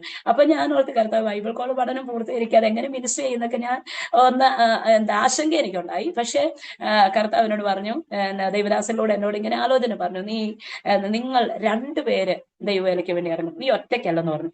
അപ്പം ബൈബിൾ കോളേജിൽ പോയി തിരിച്ചു വന്നു. ആ സമയത്ത് പെട്ടെന്ന് തന്നെ എന്നോട് ദൈവദാസൻ പറഞ്ഞു, 2 മാസത്തിനകം നിന്റെ വിവാഹം നടക്കുന്നു പറഞ്ഞു. എനിക്കന്ന് ചിരിക്കാനേ പറ്റുള്ളൂ. കാരണം ആ സമയത്ത് എന്റെ അമ്മയുടെ അനിയത്തിമാരൊക്കെ 3 പേര് നിൽപ്പുണ്ട്. അപ്പം എന്റെ ഒരു വിവാഹം എന്ന് പറഞ്ഞാൽ എനിക്ക് ചിന്തിക്കാൻ പറ്റത്തില്ല. എല്ലാ അത്ഭുതമാണ് എന്റെ ജീവിതത്തിൽ. അത്ഭുതമല്ല, ഇത് അത്ഭുതമല്ല, ദൈവത്തിന്റെ കരുതലാന്ന് പറയാൻ പറ്റുന്നത് പോലത്തെ ഒരു ജീവിത സാഹചര്യമാണ്. ആമേൻ. അപ്പൊ അങ്ങനെ ആന്റിമാരൊക്കെ ഉള്ളത് കൊണ്ട് എനിക്കും ആ ഒരു തലത്തിലേക്ക് ഞാൻ ചിന്തിച്ചിരുന്നില്ല. പക്ഷെ പെട്ടെന്നായിരുന്നു കർത്താവിന്റെ ഒരു പ്രത്യേക കൃപ, കരുണ എന്ന് വേണം പറയാൻ, ഒരു ദൈവദാസനെ ഭർത്താവ് എനിക്ക് ലഭിച്ചു. അപ്പൊ അങ്ങനെ കുടുംബജീവിതത്തിനകത്തേക്ക് കയറി വന്നു. അനുഗ്രഹീതമായിട്ടുള്ള നല്ലൊരു ജീവിതം കർത്താവ് ഞങ്ങൾക്ക് നൽകി. കാരണം പാസ്റ്ററും കുടുംബം ആയതുകൊണ്ട് തന്നെ ഞങ്ങൾക്ക് ആ ഒരു ഭവ്യതയിലും പ്രാർത്ഥനയിലും അതിന്റെ ധ്യാനത്തിലൊക്കെ തുടരാൻ കഴിഞ്ഞു. അങ്ങനെ ഞങ്ങൾ മുൻപോട്ട് പോയി വരുന്ന ഒരു സാഹചര്യമാണ്. അപ്പോ എനിക്ക് 3 കുഞ്ഞുങ്ങളുണ്ടായി. ആദ്യത്തെ കുഞ്ഞ് ഡെലിവറി കുഴപ്പമില്ലായിരുന്നു, അതൊരു ഓപ്പറേഷൻ ആയിരുന്നു. രണ്ടാമത്തെ ഒരു ഡെലിവറി എന്ന് പറയുന്നത് ഭയങ്കര കോംപ്ലിക്കേറ്റഡ് ആയിട്ടുള്ള ഒരു അനുഭവമായിരുന്നു. എനിക്ക് പെട്ടെന്ന് എന്റെ ശരീരത്തിൽ ഷുഗർ കൂടി. അങ്ങനെ എന്നെ ആംബുലൻസിലാണ് 2ാമത്തെ പ്രാവശ്യം കുഞ്ഞിന്റെ ഡെലിവറിക്ക് വേണ്ടി എന്നെ കൊണ്ടുപോകുന്നത്. അപ്പോ ആംബുലൻസിന് കൊണ്ടുപോകുന്ന സമയത്ത് എന്റെ അമ്മ എന്റെ തലയ്ക്കലുണ്ട്. അപ്പൊ ഞാനിങ്ങനെ പറഞ്ഞിട്ടുണ്ടായിരുന്നു, ജീവിക്കോ ഇല്ലയോ എന്ന് അറിയത്തില്ല എന്ന് എനിക്ക് ആശങ്കയുണ്ടായിരുന്നു. അവിടെ ചെന്നിട്ടും അമ്മയോടും അങ്ങനെയാ പറഞ്ഞു, ഒന്നെങ്കിൽ അമ്മ അല്ലെങ്കിൽ കുഞ്ഞ്, ആ രീതിയിലേ നമുക്ക് രക്ഷപ്പെടുത്താൻ പറ്റത്തുള്ളൂ എന്ന് പറഞ്ഞു. എന്റെ അമ്മ അവിടെ നിന്ന് പ്രാർത്ഥിച്ചു, 2നെ എനിക്ക് വേണം, എനിക്ക് ആരും മിസ് ചെയ്യാനില്ല എന്ന് എന്റെ അമ്മ പറഞ്ഞു. ഈ വാർത്ത കേട്ട് പെട്ടെന്ന് അമ്മ ബോധം കെട്ട് വീണ പോലെ വീണു. അത് കഴിഞ്ഞിട്ട് വീണ്ടും അവരെല്ലാവരും കൂടി എഴുന്നേറ്റ് വെള്ളമൊക്കെ കൊടുത്തു. അത് കഴിഞ്ഞിട്ട് അമ്മ പറഞ്ഞു, എനിക്ക് ആരും മിസ്സാക്കാനില്ല, എനിക്ക് എന്റെ മോളെയും വേണം, കൊച്ചുമോളെയും വേണം, മോനാണേലും മോളാണേലും എനിക്ക് വേണം എന്ന് പറഞ്ഞ് കർത്താവിന്റെ സന്നിധി പ്രാർത്ഥിച്ചു. അതുകൊണ്ടായിരിക്കാം ആ ഒരു ഡിഫിക്കൽട്ട് സിറ്റുവേഷന്റെ നടുവിലൂടെ എനിക്ക് ആ കുഞ്ഞിനെ തിരിച്ചു കിട്ടി. അപ്പോ ആ ഒരു ടൈമിന് മുമ്പാണ് 2010 വേറൊരു ചരിത്രം കൂടെ ഉണ്ട് ഇതിനിടയ്ക്ക്. 2010, 11, 12 ഈ 3 വർഷം എനിക്ക് മറക്കാൻ പറ്റത്തില്ല. 2010, 11, 12 ഈ 3 വർഷം എന്ന് പറഞ്ഞ് ഞാൻ രക്ഷിക്കപ്പെട്ട് സ്നാനപ്പെട്ടു, കർത്താവിന്റെ വേല ചെയ്തു. പെട്ടെന്ന് തന്നെ സുവിശേഷ വേലയ്ക്കകത്തേക്ക് എന്നെ ദൈവം പ്രവേശിപ്പിച്ചു. കുഞ്ഞിലെ തന്നെ പ്രവചനാത്മാവിൽ ദൂത സംസാരിക്കാൻ എനിക്ക് ദൈവം ഭാഗ്യം ഒരുക്കി. അങ്ങനെ ഒരു ആത്മാവിനാൽ എന്നെ നടത്തി. 12 വയസ്സിൽ ഞാൻ ആദ്യമായിട്ട് എന്റെ ചർച്ചിൽ പ്രവചിച്ചു. അതിനുശേഷം ഇങ്ങനെ ആ ഒരു ഭാഗം ഇങ്ങനെ കണ്ടിന്യൂ ചെയ്തു വന്നു. പിന്നെ അത് ഡിസ്കണക്ട് ആയി. അതിനുശേഷം വീണ്ടും കർത്താവിന്റെ വേലയിലേക്ക് വന്നു. വീണ്ടും ആ ദൈവിക ദൈവകൃപാവനം കർത്താവ് എന്റെ മേൽ പകർന്നു. അങ്ങനെ ഇന്നും ആ ശുശ്രൂഷ ഞാൻ ചെയ്തുകൊണ്ടിരിക്കുകയാണ്. അപ്പൊ ആ പ്രവചന ശുശ്രൂഷ കർത്താവ് എനിക്ക് നൽകി. അങ്ങനെ അങ്ങനെയൊക്കെ പോകുന്ന ഒരു സാഹചര്യം, ഈ സാഹചര്യം എന്ന് പറയുന്നത് ഒരു പക്ഷേ എന്നെ കേൾക്കുന്ന ഒരുപാട് പേരുടെ അനുഭവമായിരിക്കും. ഇത് ഇല്ലാത്ത എനിക്ക് മനസ്സിലായ ഒരു കാര്യം, 199% ആൾക്കാർ, അല്ലെങ്കിൽ 100-ൽ ഒരു 98% ആൾക്കാരും ഒരു ഡിപ്രഷൻ മൈൻഡിനകത്തോടെ പോകാത്ത ആരും ഇല്ലെന്ന് എനിക്ക് തോന്നുന്നു. ഞാൻ ഒരുപാട് പേരെ, അത് കഴിഞ്ഞിട്ട് ഒരുപാട് പേരെ എനിക്ക് കണ്ടുമുട്ടാൻ അവസരമാക്കിയിട്ടുണ്ട്. അവരുടെ സാക്ഷ്യം കേൾക്കാൻ അനുഭവം ആക്കിയിട്ടുണ്ട്. ഒരുപാട് പേർക്ക് പ്രാർത്ഥിക്കാൻ എനിക്ക് പറ്റിയിട്ടുണ്ട്. ഇന്നും ഞാൻ അങ്ങനെയുള്ള ചിലർക്ക് വേണ്ടി പ്രാർത്ഥിക്കുന്നുണ്ട്. അപ്പൊ എനിക്ക് മനസ്സിലായ കാര്യം, 2010 ഞാനൊരു സ്വപ്നം കണ്ടു. ആ സ്വപ്നം ഭയങ്കര ഒരു ചരിത്രം പോലെയാണ്. അത് പറയാൻ പറ്റില്ല, ഒരു സ്വപ്നം പോലും വിശദീകരിക്കാൻ പറ്റുന്നില്ല സത്യം പറഞ്ഞ. ആ സ്വപ്നം പോലും ഭയങ്കര യാഥാർത്ഥ്യമായ എന്റെ ജീവിതത്തിനകത്തേക്ക് വന്നു. ഞാൻ ആ സ്വപ്നം കണ്ടു. വിത്തിൻ 2 വീക്സ്, 2 ആഴ്ചക്കിപ്പുറം ആ സ്വപ്നം കണ്ടതിന്റെ ഏകദേശം ഒരു അനുഭവം എനിക്ക് സ്റ്റാർട്ട് ചെയ്യാൻ തുടങ്ങി. ഒരു ദൈവദാസൻ, എനിക്ക് ഏറെ പ്രിയപ്പെട്ട ഒരു കർത്താവിന്റെ ദാസൻ, എനിക്ക് തോന്നുന്നു കർത്താവിന്റെ ദാസൻ ഒരു 45 അത്ര ഏജ് കാണുമായിരിക്കും ആ സമയത്ത്. അത്രേ ഉള്ളൂ, കുഞ്ഞുങ്ങളൊക്കെ ചെറുതായിരുന്നു. അപ്പൊ ആ ഒരു സമയത്ത് ഞങ്ങൾ ഏറെ ഹെൽപ്പ് ചെയ്ത ഒരു പാസ്റ്ററാണ്. ഹെൽപ്പ് ചെയ്തെന്ന് പറഞ്ഞാൽ ആത്മീയത്തിൽ ഞങ്ങൾ വളരാൻ ആവശ്യമാകുന്ന പ്രബോധനങ്ങളും ആലോചനയൊക്കെ തന്നുകൊണ്ടിരുന്ന ഒരു കർത്താവിന്റെ ദാസനാണ്. നിത്യതയിൽ ചേർക്കപ്പെട്ടു. അപ്പൊ ഞങ്ങൾ വടക്കേന്റെ രാജസ്ഥാനിൽ കർത്താവിന്റെ വേല നിമിത്തം പോയായിരുന്നു. അങ്ങനെ സുവിശേഷ വേല നിമിത്തം ഞങ്ങൾ അവിടെ പോയി. അവിടെ വെച്ച് എനിക്ക് മലേറിയ വന്നു. അതും ഭയങ്കര ഒരു, എല്ലാം പറയാൻ എനിക്ക് പറ്റുമെന്ന് തോന്നുന്നില്ല. കാരണം മലേറിയ പിടിച്ച്, ഞാനന്ന് സ്കൂളിൽ വർക്ക് ചെയ്യുന്നുണ്ടായിരുന്നു. ആ സ്കൂളിൽ വർക്ക് ചെയ്യുന്ന സമയത്ത് എനിക്ക് മലേറിയ പിടിച്ച്, മഞ്ഞപ്പിത്തം പിടിച്ച്, രണ്ടും കൂടെ ഒരുമിച്ച് വന്നതുകൊണ്ട് എന്റെ ശരീരത്തിൽ ഒട്ടും ശേഷിയില്ലാത്തതുപോലെ ആയിപ്പോയി ആ സമയത്ത്. അപ്പം ഇങ്ങനെ അതും എന്നെ പ്രാർത്ഥിച്ച കർത്താവിനെ അവിടെ നിന്ന് രക്ഷപ്പെടുത്തിയതാണ്. അപ്പൊ അങ്ങനെ ചെന്നു, എനിക്ക് ഒരു രക്ഷയില്ലാതെ ആയിപ്പോയി. മലേറിയ മഞ്ഞപ്പിത്തയും പിടിച്ച് ഇങ്ങനെ ഹോസ്പിറ്റലിൽ കിടക്കുമ്പോൾ അവർ ഹോസ്പിറ്റലുകാർ എന്നെ വിടത്തില്ല. എനിക്കാണെങ്കിൽ എൻ്റെ കുഞ്ഞിനെ, മൂത്ത മോള് നേരെ കേരളത്തിലാണ്. ഞങ്ങൾ വടക്കിന് പോയി എന്നെ റൂമൊക്കെ എടുത്ത് ഭാഷയൊക്കെ പഠിച്ചതിന് ശേഷം കുഞ്ഞിനെ കൊണ്ടുപോകാം എന്നുള്ളൊരു ഐഡിയയിലാണ് ഞങ്ങൾ പോയത്. അവിടെ റൂം എടുത്ത് കുഞ്ഞിനെയൊക്കെ ഭാഷ പഠിച്ച് കുഞ്ഞിനെ കൊണ്ടുപോകാം എന്നുള്ളൊരു പ്ലാനിങ് ഞങ്ങൾ പോയെങ്കിലും എനിക്കിങ്ങനെ ഒരു സിറ്റുവേഷൻ വന്നുകൊണ്ട് ഞങ്ങൾക്ക് അവിടെ തുടരാൻ പറ്റിയില്ല. അതിനുശേഷമായിട്ട് പിന്നീട് എന്ത് ചെയ്തു, വേഗത്തിൽ ഹോസ്പിറ്റലിലാക്കി, എന്നെ ഹോസ്പിറ്റലിലാക്കി. മഞ്ഞപ്പിത്തം ഭയങ്കര കഠിനമായി വന്നു. അത് കഴിഞ്ഞപ്പോഴത്തേക്ക് എനിക്ക് എൻ്റെ കുഞ്ഞിനെ കാണുന്ന ഒരൊറ്റ ചിന്ത എൻ്റെ മനസ്സിൻ്റെ അകത്തേക്ക് വന്നു. കുഞ്ഞിനെ കണ്ടില്ലെങ്കിൽ എനിക്ക് പറ്റത്തില്ല, ഞാനിവിടെ മരിച്ചു പോകും, ഞാൻ അവിടെ ചെന്ന് മരിക്കും. പക്ഷെ എനിക്ക് അതിനു മുമ്പ് എനിക്ക് കുഞ്ഞിനെ കാണുന്ന ഒരു ആഗ്രഹം ഞാൻ പറഞ്ഞു. ഹോസ്പിറ്റലുകാരോട് പറഞ്ഞു, അവർ വിടത്തില്ല. അതിനെന്ത് ചെയ്തെന്ന് ചോദിച്ചു കഴിഞ്ഞാൽ, ജസ്റ്റ് ഞങ്ങളെ അറിയാവുന്ന ഒരു മേഡത്തിനോട് മാത്രം കാര്യം പറഞ്ഞിട്ട് അവിടെ നിന്ന് ഡിസ്ചാർജ് എഴുതി മേടിച്ചു. അങ്ങനെ അവർ പറഞ്ഞിട്ട് ഡിസ്ചാർജ് എഴുതി മേടിച്ചെങ്കിൽ ഞാൻ തലകറങ്ങി താഴെ വീഴുക. അങ്ങനെ ഒരു അനുഭവത്തിൽ അവിടെ നിന്ന് ഈ ട്രിപ്പ് ഇട്ടത് ഇന്ന് അത് ഊരാതെ തന്നെ അതിൻ്റെ ഇത് ഒക്കെ അങ്ങനെ തന്നെ കൈവച്ചുകൊണ്ട് തന്നെ ഞങ്ങൾ വീട്ടിലേക്ക് വന്നു. അത്യാവശ്യം കുറച്ച് ഡ്രസ്സ് മാത്രം എടുത്തിട്ട് വീട്ടിൽ പോകണം, അത്ര ചിന്ത മാത്രമേ ഉള്ളൂ. അങ്ങനെ ഇത് വലിച്ചൂരിപ്പം അറിയത്തില്ലാത്തത് കൊണ്ട് ഇത് വലിച്ചൂരിപ്പം രക്തം ഇങ്ങനെ ചീറ്റി പോകുന്ന കാര്യമൊക്കെ ഞാൻ ഓർക്കുന്നുണ്ട്. അതൊക്കെ ഇങ്ങനെ വീണ്ടും ബാൻഡേജ് ഇട്ട് വെച്ചു. ഞാനിങ്ങനെ തളർന്നോ വീണും എഴുന്നേറ്റെന്ന് പറഞ്ഞ പോലെ റെയിൽവേ സ്റ്റേഷനിൽ നിന്നു. ട്രെയിൻ വന്നപ്പോഴത്തേക്ക് ഞാൻ ബോധം കെട്ട് അവിടെ വീണു. പിന്നെ അവിടെ നിന്ന് തന്നെ എടുത്ത് ട്രെയിനിൽ കയറ്റി എന്നെ കേരളത്തിലേക്ക് കൊണ്ടുവന്നു. അപ്പൊ ഇതൊക്കെ എന്നെ മറക്കാൻ പറ്റാത്ത ഒരു ചെറിയ ചരിത്രം എന്നാണ് ഞാൻ പറയുന്നത്. പക്ഷെ എനിക്ക് ഡിപ്രഷൻ മൈൻഡ്. അപ്പൊ ഈ അനുഭവത്തിനകത്തോടെ പോയി. അപ്പൊ ആ സമയത്തൊക്കെ ഞങ്ങളെ ആശ്വസിപ്പിച്ച ഒരു ദൈവദാസനാണ് കർത്തൃ സന്നിധി ചേർക്കപ്പെട്ടത്. അപ്പൊ അദ്ദേഹത്തിന്റെ മരണം എന്ന് പറയുന്നത് എനിക്ക് ഭയങ്കര ഫീലിംഗ് ഉളവാക്കി. അപ്പൊ ഞാൻ ഓർത്ത്, കർത്താവ് ഇത്രയൊക്കെ ഉള്ളോ, മനുഷ്യൻ എങ്ങനെയൊക്കെ നിന്നാൽ ഇത്രയൊക്കെ ഉള്ളല്ലേ, പിന്നെ എന്തിനാ ജീവിക്കുന്നത്, പിന്നെ എന്തിനാ ഞങ്ങൾ ഈ പ്രസംഗിക്കുന്നത്, ഞങ്ങൾ എന്തിനാ പാടുന്നത്, എന്തിനാ ഇങ്ങനെ ഒരു മുമ്പോട്ട് പ്രത്യാശയില്ലാത്തതുപോലത്തെ ഒരു ചിന്ത എൻ്റെ മേൽ വന്നു. ആ ചിന്ത ഇങ്ങനെ വന്നപ്പോ തൊട്ട് അങ്ങനെ വന്നു. പെട്ടെന്ന് 2 വീക്ക് കഴിഞ്ഞ് കഴിഞ്ഞപ്പോഴത്തേക്കും എനിക്ക് പെട്ടെന്ന് ആ ദേവദാസന് അന്ന് ആ ശവമടക്ക കഴിഞ്ഞ് കഴിഞ്ഞിട്ട് ഞങ്ങൾ വീട്ടിലേക്ക് വന്നു. ഫ്യൂണറൽ സർവീസ് കഴിഞ്ഞിട്ട് വീട്ടിലേക്ക് വന്നപ്പോൾ എനിക്കൊരു ഏകാന്തത ഫീൽ ചെയ്തു. എനിക്കൊന്ന് ആശ്വാസം കിട്ടാത്തത് പോലത്തെ തോന്നുന്നു. പ്രാർത്ഥിച്ചിട്ട് ആശ്വാസം കിട്ടുന്നില്ല. അച്ഛൻ എനിക്ക് വേണ്ടി പ്രാർത്ഥിച്ചു, ആശ്വാസം കിട്ടുന്നില്ല. എന്നാ ചെയ്തിട്ട് എനിക്കൊരു ആശ്വാസം കിട്ടുന്നില്ലാത്തതുപോലെ വന്നു. പക്ഷെ അതിനു മുമ്പ് എന്നെ ഒരു ദർശനം കർത്താവ് കാണിച്ചു തന്നായിരുന്നു. നീ ഇങ്ങനെയുള്ള സിറ്റുവേഷൻ്റെ അകത്തൂടെ നീ പോകും, പക്ഷേ അത് മാറാൻ പ്രാർത്ഥിക്കേണ്ട, അതിൻ്റെ അകത്തൂടെ കടക്കാൻ ഒരു ദൈവകൃപയ്ക്ക് വേണ്ടി നീ പ്രാർത്ഥിക്കണമെന്ന് കർത്താവ് എനിക്കൊരു ആലോചന ദർശനത്തിലൂടെ തന്നു. അപ്പൊ ഞാൻ അച്ഛനെ രാത്രി 2 മണിക്ക് വിളിച്ചുണർത്തിയിട്ട് ഞാൻ അച്ഛനോട് പറഞ്ഞാ, ഞാൻ ഇങ്ങനെ ഒരു ദർശനം കണ്ടു. ആ ദർശനത്തിനകത്ത് അച്ഛൻ ഇത് വിട്ടു മാറാൻ പ്രാർത്ഥിക്കേണ്ട, നമുക്ക് ഇതിനകത്തൂടെ കടന്നു പോകാനുള്ള ഒരു ദൈവകൃപയ്ക്ക് വേണ്ടി പ്രാർത്ഥിച്ചാൽ മതി എന്ന് ഞാൻ അച്ഛനോട് പറഞ്ഞു. ഞങ്ങൾ 2 പേരും അന്ന് കൈകോർത്ത് പിടിച്ച് അങ്ങനെ പ്രാർത്ഥിച്ചു. ഈ സിറ്റുവേഷൻ്റെ അകത്തൂടെ ഒന്ന് കടന്നു പോകാനുള്ള ഒരു ദൈവകൃപ ഞങ്ങൾക്ക് തരണമേ എന്ന് പറഞ്ഞ് അങ്ങനെ പ്രാർത്ഥിക്കാനായിട്ട് ഇടയായി തീർന്നു. അങ്ങനെ പ്രാർത്ഥിച്ചു. പിറ്റേ ദിവസം മുതൽ ഈ ഏകാന്തത അങ്ങ് കൂടി വന്നു. പിന്നെ ഞാൻ കരച്ചിലായി. എന്നാന്ന് എനിക്കറിയത്തില്ല. എനിക്ക് എനിക്ക് ഭർത്താവുണ്ട്, ഒരു കുഞ്ഞന്നായിട്ടുണ്ട്. അപ്പൊ ഈ കുഞ്ഞായെങ്കിലും എനിക്ക് ഇവളെ ഒന്ന് നോക്കാനോ ഇവളെ ഒന്ന് കെയർ ചെയ്യാനോ ഒന്നും പറ്റാത്ത അത്രയ്ക്ക് മാത്രം മൈൻഡ് ഡെസ്പായി പോയി. പിന്നെ എനിക്കൊരു മരണഭീതി പോലെ അലട്ടി. മരണഭീതി പോലെ വന്ന് ഞാനിത് പറയുന്നത് എന്നെ കേൾക്കുന്ന ഒരുപാട് പേരുണ്ട്, എനിക്ക് നന്നായിട്ട് അറിയാം. ഈ TV ചാനലിലൂടെ, ഈ അരോമ TVയിലൂടെ ഈ ഒരു അനുഭവം പങ്കുവെക്കുന്നതിനകത്ത് എനിക്ക് ഒരുപാട് സന്തോഷമുണ്ട്. കാരണം ഈ കാലഘട്ടത്തിൽ ഡിപ്രഷൻ മൈൻഡിന്റെ ഒരു കാലഘട്ടം തന്നെയാണിത്. ചിലർക്ക് ജോലി പോകുമ്പോൾ ഡിപ്രഷൻ ആകും, ചിലർക്ക് രോഗം വരുമ്പോൾ ഡിപ്രഷൻ ആകും, ചിലർക്ക് ക്യാൻസർ എന്ന പോലെയുള്ള രോഗങ്ങളൊക്കെ വരുമ്പോൾ ഡിപ്രഷൻ ആയി പോകാൻ സാധ്യതയുണ്ട്. അപ്പൊ ഡിപ്രഷൻ മൈൻഡ് ഏത് കാലഘട്ടത്തിൽ ഉണ്ടെന്നുള്ളത് എനിക്ക് ബോധ്യമായി. ഇത്രയും നല്ല സുഖ സൗകര്യത്തോടെ ജീവിക്കുന്ന എനിക്ക് മനസ്സിലൊരു കാര്യം, ഇതൊരു മൈൻഡാണ്. ഈ മൈൻഡ് നൂൽപ്പാലം പോലെയാ. ഇതിന്റെ അപ്പുറത്തേക്ക് വീണാൽ അപ്പുറത്തേക്ക് ഇപ്പുറത്തേക്ക് ബാലൻസ് തെറ്റിപ്പോയാൽ പോയി. അതിന് എത്ര കരുത്തുള്ള വ്യക്തിയാന്ന് പറഞ്ഞാലും, എത്ര പ്രാർത്ഥനക്കാരനാന്ന് പറഞ്ഞാലും, എത്ര ശുശ്രൂഷയ്ക്കകത്ത് ശക്തിയോടെ നിൽക്കുന്നവരാന്ന് പറഞ്ഞാലും, ഇല്ലെങ്കിൽ എത്ര വിദ്യാഭ്യാസം ഉണ്ടെന്ന് പറഞ്ഞാലും, എന്തിനാ പറയുന്നേ, ശാസ്ത്രജ്ഞനാന്ന് പറഞ്ഞാൽ പോലും മൈൻഡ് മാറിയാൽ മാറിയതാണ്. ഭയങ്കര ഡിപ്രഷൻ മൈൻഡ് എന്താന്ന് ചോദിച്ചാൽ എനിക്ക് നന്നായിട്ട് അതിന്റെ അനുഭവം പറയാൻ പറ്റും. അതുപോലെ ഒരുപാട് പേർക്ക് പറയാൻ എന്റെ ഈ ഒരു സാക്ഷ്യം കേൾക്കുന്നവർക്ക് ചിലപ്പോൾ പറയാൻ കാണും. അപ്പൊ ആ ഒരു അനുഭവത്തിനകത്തൂടെ ഞാൻ പോകുമ്പോൾ എന്റെ അന്നത്തെ അനുഭവം എന്ന് പറയുന്നത്, എനിക്ക് ഉറങ്ങാൻ പറ്റത്തില്ല, എനിക്ക് ഒരു പാട്ട് കേൾക്കാൻ പറ്റത്തില്ല. ഈ മരിക്കുന്ന മരണ വീട്ടിലൊക്കെ നമ്മൾ ചെല്ലുമ്പോൾ പാടുന്ന, അത് പ്രത്യാശയോടെ പാടുന്ന പാട്ടാ, പക്ഷെ എനിക്കത് കേൾക്കാൻ പറ്റുന്നില്ല. എനിക്കത് കേട്ടാ ഇറിറ്റേറ്റഡ് ആണ്. അങ്ങനെ ആയിട്ട് പിന്നെ ഞാൻ വല്ലാത്തൊരു അൺകോൺഷ്യസ് മൈൻഡിലേക്ക് ഞാൻ വരും. എനിക്ക് വല്ലാത്തൊരു ബുദ്ധിമുട്ടുണ്ടാകും. എന്റെ ചുറ്റും നിൽക്കുന്ന ആരാന്ന് എനിക്ക് അറിയത്തില്ലാത്ത സിറ്റുവേഷൻ വരും. പക്ഷെ അങ്ങനെ എന്റെ മൈൻഡ് ഒരു യുദ്ധക്കളമാണെങ്കിലും എന്റെ ഫേസ് അതൊട്ടും പ്രകടിപ്പിച്ചിട്ടില്ല. എന്റെ ആക്ഷൻ ഇന്ന് വരെ നല്ല രീതിയിൽ എനിക്ക് ബിഹേവ് ചെയ്യാൻ പറ്റിയിട്ടുണ്ട്. ആ ഒരു സമയത്ത് എന്നിൽ വരുന്ന ആക്ഷൻ ആകട്ടെ, അല്ലെങ്കിൽ എനിക്കൊരു വെറുപ്പുണ്ടായാൽ ആ വെറുപ്പ് പുറത്ത് കാണിക്കാതെ എനിക്ക് ചിരിക്കാൻ പറ്റുമായിരുന്നു. അതൊക്കെ ദൈവത്തിന്റെ കൃപ എന്നുള്ളതല്ലാതെ മറ്റൊന്നും എനിക്ക് പറയാനില്ല. ഒരു സ്വപ്നത്തിനകത്ത് ഞാൻ കണ്ടത്, ഞാൻ മരിച്ചിങ്ങനെ കിടക്കുന്നു.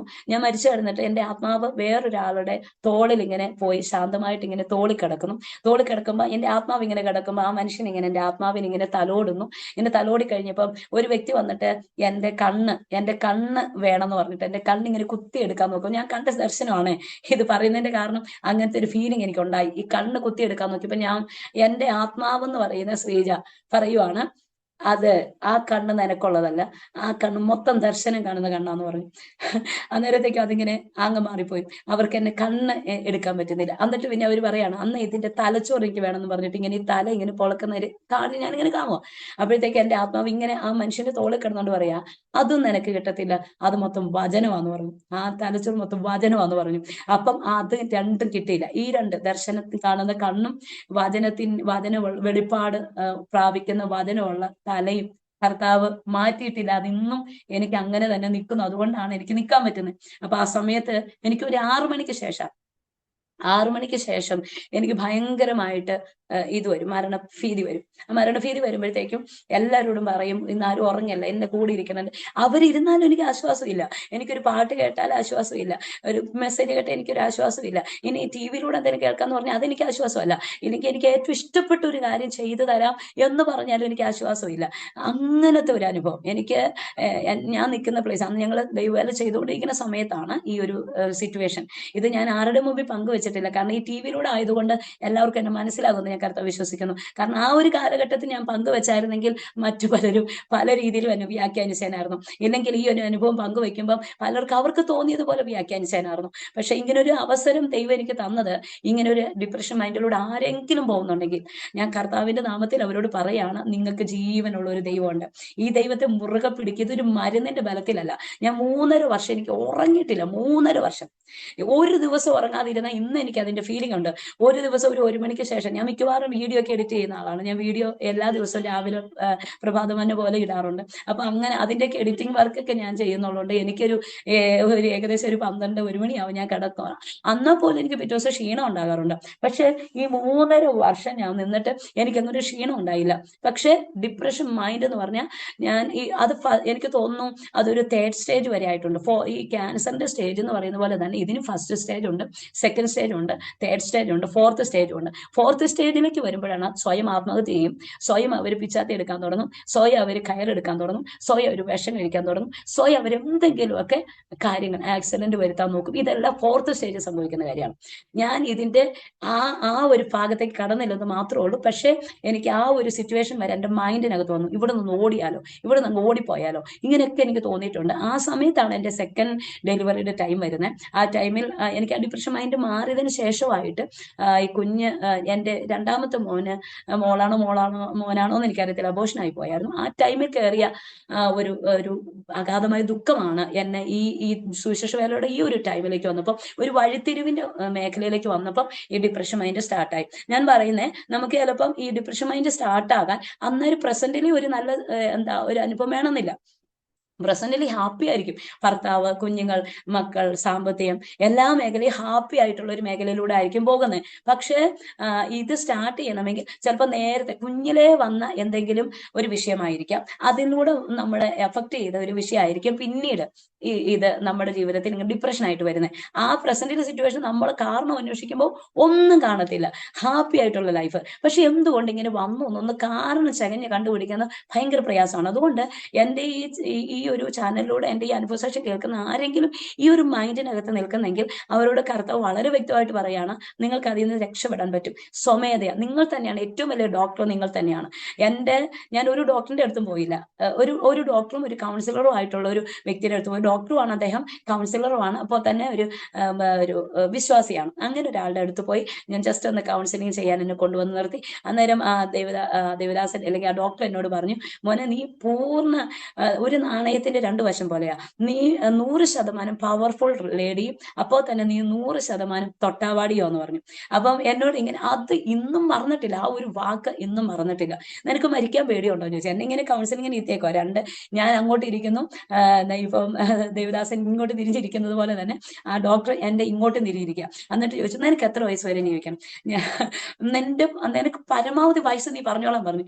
ഞാൻ പറഞ്ഞു, എനിക്ക് 85 വയസ്സ് വരെ ജീവിക്കണം എന്ന് പറഞ്ഞു. അന്നാ ഞാൻ പറയാ, മോൾ 85 വയസ്സ് വരെ ജീവിക്കുന്നു പറഞ്ഞു. എന്റെ മൈൻഡ് മാറ്റാൻ വേണ്ടി പറയുന്നതായിരിക്കും, ആയുസ് എത്രയാന്ന് ദൈവത്തിനെ അറിയത്തുള്ളൂ. പക്ഷെ ഞാൻ പറയുന്നത്, എന്റെ ആ ഭാഗം എന്റെ മൈൻഡിനകത്ത് ഞാൻ കയറ്റി വെച്ചു. അത് കഴിഞ്ഞിട്ട് പിന്നെ അദ്ദേഹം എന്നോട് ചോദിച്ചു, നീ എന്തിനു വേണ്ടിയാ ആഗ്രഹിക്കുന്നത്? നിനക്ക് ഭാരം എന്താ? കുഞ്ഞുങ്ങളെ കുറിച്ച് ഓർത്താണോ, അതോ നിങ്ങളുടെ ജീവിത സാഹചര്യങ്ങളെ കുറിച്ച് ഓർത്താണോ, അതോ നീ ആയുസ് ഇത്രയും ചോദിച്ചത് അവരുടെ കൂടെ ഒന്ന് ജീവിക്കാനാണോ, എന്താന്ന് ചോദിച്ചു. ഇവര് പിരിഞ്ഞു പോകാൻ നിനക്ക് വിഷമമാണ്? ഞാൻ പറഞ്ഞു, ഒരു വിഷമമില്ല, ഇവര് പിരിയുന്നതിൽ യാതൊരു വിഷമമില്ല. പക്ഷെ എനിക്ക് വിഷമം, എന്റെ ചെറിയ പ്രായത്തിൽ ഞാൻ മരിച്ചു പോയാൽ എനിക്ക് കർത്താവിന് വേണ്ടി ഒരുപാട് കാര്യം ചെയ്യാൻ പറ്റിയില്ല. ഒരുപാട് അനുഭവം എനിക്ക് കർത്താവ് തന്നിട്ടുണ്ട്. ഇതൊക്കെ ഒന്ന് പറയണമെങ്കിലും ചെയ്യണമെങ്കിലും മറ്റുള്ളവരെ ഇങ്ങനെയൊന്ന് ചേർത്ത് നിർത്തുന്നെങ്കിലും എനിക്ക് ഇനി ആയുസ് ഉണ്ടേലേ പറ്റത്തോ. അപ്പം ഇവരെ പിരിഞ്ഞു പോകുന്നതിലല്ല എനിക്ക് ദുഃഖമുള്ളത്, എനിക്ക് എന്റെ ആയുസിനെ വേണം കർത്താവിന് വേണ്ടി പ്രയോജനപ്പെടാനാന്ന് പറഞ്ഞു. അപ്പൊ അതൊക്കെ എന്റെ ജീവിതത്തിൽ ഒരു ഭയങ്കര ധൈര്യം തന്നു. പക്ഷെ ഇതെല്ലാം അങ്ങ് പോയി. ഈ ഡിപ്രഷൻ മൈൻഡ് വന്നപ്പോൾ ഇതെല്ലാം അങ്ങ് മാറിപ്പോയിട്ട് എനിക്ക് ആശ്വാസം കൈക്കൊള്ളാൻ മനസ്സില്ലായിരുന്നു എന്ന് പറഞ്ഞ പോലെ ആശ്വാസം കൈക്കൊള്ളാൻ പറ്റുന്നില്ലായിരുന്നു. ആ ഒരു സിറ്റുവേഷന് നടുവിൽ 2011, 12, 13 1-ാം മാസം 1-ാം തീയതി, അപ്പം ഇത്രയും വർഷം എനിക്ക് 6 മണി തൊട്ട് ഡിപ്രഷൻ മൈൻഡ് സ്റ്റാർട്ട് ചെയ്താൽ, ഭീതി സ്റ്റാർട്ട് ചെയ്താൽ എനിക്കൊരു 4-5 മണിയാകുമ്പോൾ എനിക്ക് ഉറക്കം വരത്തുള്ളൂ. 5 മണിയായിരിക്കും ഉറങ്ങിയ ആ ഒരൊറ്റ ഉറക്കത്തില് ഒരു 6 മണി 7 മണി വരെ പോയ അത്ര വരെ പോകത്തുള്ളൂ. പിന്നെ ഉറക്കമില്ല, പിന്നെ ഇങ്ങനെ അങ്ങ് പോകും. പിന്നെ പകലെല്ലാം വേറൊരു തലത്തിനാണ് ഞാൻ മൂവ് ചെയ്യുന്നത്. എന്റെ കണ്ണിങ്ങനെ കറങ്ങുന്ന പോലെ, ആ സ്വപ്നത്തിന്റെ അകത്ത് ഞാൻ കണ്ടതുപോലെ എന്റെ കണ്ണ് കറങ്ങുന്ന പോലെ തോന്നും. അത് കഴിഞ്ഞ് എന്റെ ശരീരം വീക്കായി പെട്ടെന്ന് വീഴുന്നത് പോലെ തോന്നും. പക്ഷെ ഇതൊന്നും ഇല്ല, പക്ഷെ ഇതെല്ലാം ഉള്ളതുപോലെ ഫീൽ ചെയ്യുവാണ്. കണ്ണ് ആരുടെയും കറങ്ങത്തില്ല ഇന്ന് വരെ. കണ്ണ് കറങ്ങണമെങ്കിൽ ഓട്ടോമാറ്റിക് വലിയ പാവയുടെ കണ്ണോ ഇല്ലെങ്കിൽ ഇലക്ട്രിക് കണ്ണൊക്കെ ആയിരിക്കണം കറങ്ങണമെങ്കിൽ. ഇത് മനുഷ്യന്റെ കണ്ണൊന്നും കറങ്ങത്തില്ല. പക്ഷെ എനിക്ക് പറയുവാണ്, എന്റെ മൈൻഡ് പറയാണ്, നിന്റെ കണ്ണ് കറങ്ങുവാന്ന് പറയാ. അപ്പൊ അതെനിക്ക് യാഥാർത്ഥ്യം പോലെ തോന്നുക. ഇപ്പൊ കൈക്കൊരു വേദന വന്നു, ഇത് ഞാൻ തെളിച്ചു പറയുന്നതിന്റെ കാരണം, എന്നെ പോലെ ഇനി ആരെങ്കിലും ഈ സിറ്റുവേഷനോട് പോകുന്നുണ്ടെങ്കിൽ ഇതൊക്കെ ഫീലിംഗ് ആണ്. നിങ്ങളെ ചികിത്സിക്കാൻ ഏറ്റവും നല്ല ഡോക്ടർ നിങ്ങളുടെ വീട്ടിലുള്ള അപ്പനോ അമ്മയ്ക്കോ ഭാര്യയ്ക്കോ മക്കൾക്കോ ആകാം. അപ്പോൾ തന്നെ അവരെക്കാൾ ബെറ്റർ ഡോക്ടർ നമ്മൾ തന്നെയാണ്. നമ്മുടെ ഫീലിംഗ് വേറെ ഡോക്ടറോട് ചെന്ന് പറഞ്ഞാൽ ഡോക്ടറിന് മനസ്സിലാകത്തുള്ളൂ. ഇപ്പൊ എന്നാ പഠിച്ചിട്ടിരുന്ന ഡോക്ടറാന്ന് പറഞ്ഞാലും ഡോക്ടറോട് പറയണം, ഡോക്ടറെ ഇന്നതാണ് എന്റെ ഫീലിംഗ്, ഇന്നതാണ് എന്റെ അവസ്ഥ എന്ന് പറഞ്ഞാൽ അവർക്ക് അതിനനുസരിച്ചുള്ള മെഡിസിൻ എടുത്ത് തരാൻ പറ്റത്തുള്ളൂ. ഇപ്പൊ ഈ മാനസിക ടെൻഷന്റെ അകത്ത് ഒരു ഡോക്ടറിനേക്കാൾ നല്ല ഡോക്ടർ നമ്മൾ തന്നെയാണ്. കാരണം എന്റെ മൈൻഡിൽ എന്താ വന്നെന്നുള്ളത് എനിക്കറിയാം, അത് എവിടെ വെച്ച് ഡിലേറ്റ് ചെയ്യണം എന്നുള്ളത് എനിക്കറിയാം, അത് എങ്ങനെ ഡിലേറ്റ് ചെയ്യണമെന്നും എനിക്കറിയാം. പരിഹാരം ഉണ്ടെന്നാലും എന്ന പരിഹാരത്തിലേക്ക് വരാൻ പറ്റുന്നില്ല. ഇതാണ് ആ സമയത്ത് എന്റെ സിറ്റുവേഷൻ എന്ന് പറയുന്നത്. അപ്പൊ ഒരു ദിവസം പോലും എനിക്ക് ഉറങ്ങാൻ പറ്റില്ല. അപ്പൊ എനിക്ക് മനസ്സിലായി, ചിലർ പറയത്തില്ലേ എന്തൊരു ഉറക്കവാടാ, കൂർക്ക പോലെ പോത്ത് പോലെ കിടന്ന് ഉറങ്ങല്ലടാ, ഇങ്ങനെ പറയുന്ന കേൾക്കുമ്പോ ഇപ്പൊ എനിക്ക് സന്തോഷം തോന്നാറുണ്ട്. കാരണം അദ്ദേഹത്തിന് ദൈവം കൊടുത്ത ഉറക്കം അത് ഭയങ്കര ദാനമാണ്. ഇങ്ങനെ പറഞ്ഞാൽ സമാധാനത്തോടെ കിടന്നുറങ്ങി, നീയല്ലോ യഹോവേ എന്നെ നിർഭയം വസിക്കുമാറാക്കുന്നത്. അപ്പൊ ഓർത്ത് നോക്കിക്കേ, നിർഭയം വസിക്കുമാറാക്കുന്ന ദൈവമാണ്, മനോഹരമായ സുഖമായ ഉറക്കം കൊടുക്കുന്ന ദൈവമാണ്. അപ്പൊ ഈ ഉറക്കം ഇല്ലാത്തവർ ദൈവത്തോട് പ്രാർത്ഥിച്ചാൽ മതി, കർത്താവ് അവർക്ക് ഉറക്കം കൊടുക്കും. അങ്ങനെ ഞാൻ ഈ 3.5 വർഷം ഉറക്കമില്ലായിരുന്നു. അത് ഞാൻ അന്നേരം ഇങ്ങനെ ചോദിച്ചു, കർത്താവെ നിനക്ക് എന്നെ ഇഷ്ടമില്ലേ? നിനക്ക് ഈ ലോകത്തിൽ ഒരുപാട് പേരുണ്ടല്ലോ, അതുകൊണ്ട് ചിലപ്പോൾ എന്നെ വേണ്ടായിരിക്കും, അതുകൊണ്ടായിരിക്കും ഈ ഒരു അനുഭവം തന്നേന്ന് ഓർത്തു. ഞാൻ ഇങ്ങനെ കർത്താവിനോട് ഇങ്ങനെ പരാതി പറഞ്ഞിങ്ങനെ നിന്നപ്പം എന്റെ കാലിന്റെ ചോട്ടിലൂടെ ഒരു ചെറിയ പുഴു പോവാണേ. ഞാൻ പറയുന്ന കാര്യം, ദൈവം നമ്മളോട് ഏത് മാധ്യമത്തിലൂടെ സംസാരിക്കും. ഈ പുഴു ഇങ്ങനെ പോയപ്പോ കർത്താവ്, നീ എന്നാ പറഞ്ഞേ, നിനക്ക് എന്നെ ഇഷ്ടമില്ലെങ്കിൽ നിനക്ക് ആ പുഴുവിന് ഇഷ്ടമുണ്ടോ എന്ന് ചോദിച്ചു. ഞാൻ പറഞ്ഞു ഇല്ല, എനിക്ക് ഒട്ടും ഇഷ്ടമില്ല, കാരണം എനിക്ക് പേടിയാണ്. ഞാൻ അതിന് അത് 7 അയൽവക്കത്തും ഞാൻ എടുക്കത്തില്ല, ഈ അട്ട പുഴു ഇങ്ങനെയുള്ള സാധനം. പാമ്പ് പോലും എനിക്ക് പേടിയില്ല, പക്ഷെ ഈ സാധനം എനിക്ക് ഭയങ്കര പേടിയാ, ഒച്ച ഇങ്ങനെയുള്ള സാധനം. അപ്പൊ ഇതിങ്ങനെ കാലിന്റെ ചോട്ടിലൂടെ ഇങ്ങനെ പോയപ്പം ഇപ്പം അതിന്റെ ജീവൻ നിന്റെ അതോറിറ്റിക്കകത്താന്ന് പറഞ്ഞു. സത്യം പറ, ശരിയാ. ഞാൻ കാലെടുത്ത് ഇങ്ങനെ ചവിട്ടാൻ തുടങ്ങി. അതിനെ ചവിട്ടാൻ തുടങ്ങിയപ്പോഴത്താണ് ഞാൻ എന്റെ മനസ്സിൽ വരുക, ഇപ്പം ഇതിന്റെ ജീവൻ നിന്റെ കാലിന്റെ അണ്ടറില, നിന്റെ അണ്ടറില ഇപ്പൊ അത് നടക്കുന്നത്. നീ ഔദാര്യം കാണിച്ച് അതിന് രക്ഷപ്പെടാം, നീ ഔദാര്യം കാണിച്ചില്ലെങ്കിൽ അത് രക്ഷപ്പെടത്തില്ല എന്ന് പറഞ്ഞതുപോലെയാണ് നീ എന്റെ മുമ്പിൽ. എന്നോട് ചോദിക്കാൻ നീ ഒന്നും അല്ലെന്ന് പറഞ്ഞപ്പോ ശരി അപ്പാന്ന് പറഞ്ഞിട്ട് ഞാൻ അന്നേരം പറഞ്ഞു, കർത്താവ് ശരിയാ, നീ പറഞ്ഞു റൈറ്റ് ആണ്. കാരണം ഞാനൊരു സൃഷ്ടിയാണ്, നീ എന്താ കർത്താവിന് എന്നെ ജീവിപ്പിക്കാം, എന്നെ എന്ത് വേണേലും കർത്താവിന് ചെയ്യാം. പക്ഷേ അപ്പൊ ഞാൻ അന്നേരം ഇങ്ങനെ പറഞ്ഞു, അങ്ങനെയാണെങ്കിൽ ഞാൻ എന്നോട് കർത്താവ് ദയ കാണിക്കേണ്ടതിന് വേണ്ടി ഈ പുഴുവിനെ ഞാൻ ഇനി ഒന്നും ചെയ്യുന്നില്ലെന്ന് പറഞ്ഞു, അത് ജീവനോട് രക്ഷപ്പെട്ടോട്ടെ, കർത്താവ് എന്നെ രക്ഷപിടിപ്പിക്കണം എന്ന് പറഞ്ഞു. അങ്ങനെ ടെൻഷന്റെ ടൈമിനകത്ത് ഞാൻ അങ്ങനെ ദൈവം എന്നോട് ആ ഒരു കാര്യത്തിനകത്തോട് സംസാരിച്ചു. അന്ന് മുതൽ ദൈവത്തോടുള്ള പരാതി നിർത്തി. അങ്ങനെ ഞാനിങ്ങനെ മുമ്പോട്ട് പോകുന്ന സമയത്ത് 2012 ഡിസംബർ മാസം 31-ാം തീയതി ഞാൻ കർത്താവിനോട് പറഞ്ഞു, ഒന്നെങ്കിൽ ഞാൻ ഭ്രാന്തിയായിട്ട് നിൽക്കുകയാണെങ്കിൽ ഓക്കെ, ഞാൻ റെഡി. പക്ഷേ സുവിശേഷ വേലയ്ക്കകത്ത് ഒരു ദൈവദാസന്റെ ഭാര്യ ഇങ്ങനെ ഒരു അപ്പോഴും ഞാൻ ശുശ്രൂഷ ചെയ്യുന്നുണ്ട്, അപ്പോഴും ഞാൻ പ്രാർത്ഥിക്കുന്നുണ്ട്, അടുത്ത് വരുന്നവർക്ക് വേണ്ടി പ്രാർത്ഥിക്കുന്നു, ഒരു വിശേഷം അന്വേഷിക്കുന്നുണ്ട്, ഭവനം സന്ദർശിക്കാൻ പോകുന്നുണ്ട്. എൻ്റെ മനസ്സാണ് യുദ്ധക്കളം, എൻ്റെ മൈൻഡിനകത്ത് എനിക്കിതൊന്നും ഉൾക്കൊള്ളാൻ പറ്റുന്നില്ല. എല്ലാം ചെയ്യുന്നു, യാന്ത്രികമായിട്ടാണ് ചെയ്യുന്നത്, എല്ലാം ചെയ്യുന്നു മനസ്സോടെ അല്ല, യാന്ത്രികമായിട്ട് ഞാൻ എന്തോ ചെയ്യുന്നത്, എൻ്റെ കടമയാണല്ലോ എന്നോർത്ത് യാന്ത്രികമായിട്ട് ചെയ്യുന്നു. പക്ഷെ ഇന്ന് ഞാൻ ഏറെ സന്തോഷത്തോടാണ് ദൈവവേല ചെയ്യുന്നത്. അപ്പൊ ഞാനിങ്ങനെ 2012 ഡിസംബർ മാസം 31-ാം തീയതി എല്ലാവരും നമ്മുടെ ആണ്ടുപിറവി മീറ്റിംഗ് കഴിഞ്ഞിട്ട് കിടക്കാൻ നേരത്ത് ഞാൻ കർത്താവിനോട് ഒരു വാക്ക് പറഞ്ഞു, കർത്താവെ ഇനിമേൽ എനിക്ക് ആയുസ് വേണമെങ്കിൽ ആ നിന്റെ കരത്തില, ഞാൻ മരിക്കാൻ ഏൽപ്പിച്ചു തരിക. എനിക്കിങ്ങനെ ഡിപ്രഷൻ മൈൻഡിലൂടെ എനിക്ക് പോകാൻ പറ്റത്തില്ല. ഭയങ്കര 3.5 വർഷം എങ്ങനെ പോയെന്ന് എനിക്കറിയത്തില്ല. എൻ്റെ ആയുസിന്റെ പകുതി ഭാഗം തീർന്നതുപോലെ എനിക്ക് തോന്നുന്നുണ്ട്. ആ 3.5 വർഷം പാഴാക്കിയ എൻ്റെ സമയം, 3.5 വർഷം പാഴാക്കിയ എൻ്റെ ദിവസങ്ങൾ, 3.5 വർഷം പാഴാക്കിയ ദൈവവേല, ഇതൊക്കെ ഓർക്കുമ്പോൾ എനിക്ക് ഇത് തിരിച്ചു കിട്ടുമോ എന്ന് തന്നെ സംശയം പോലെ എനിക്ക് തോന്നാറുണ്ട്.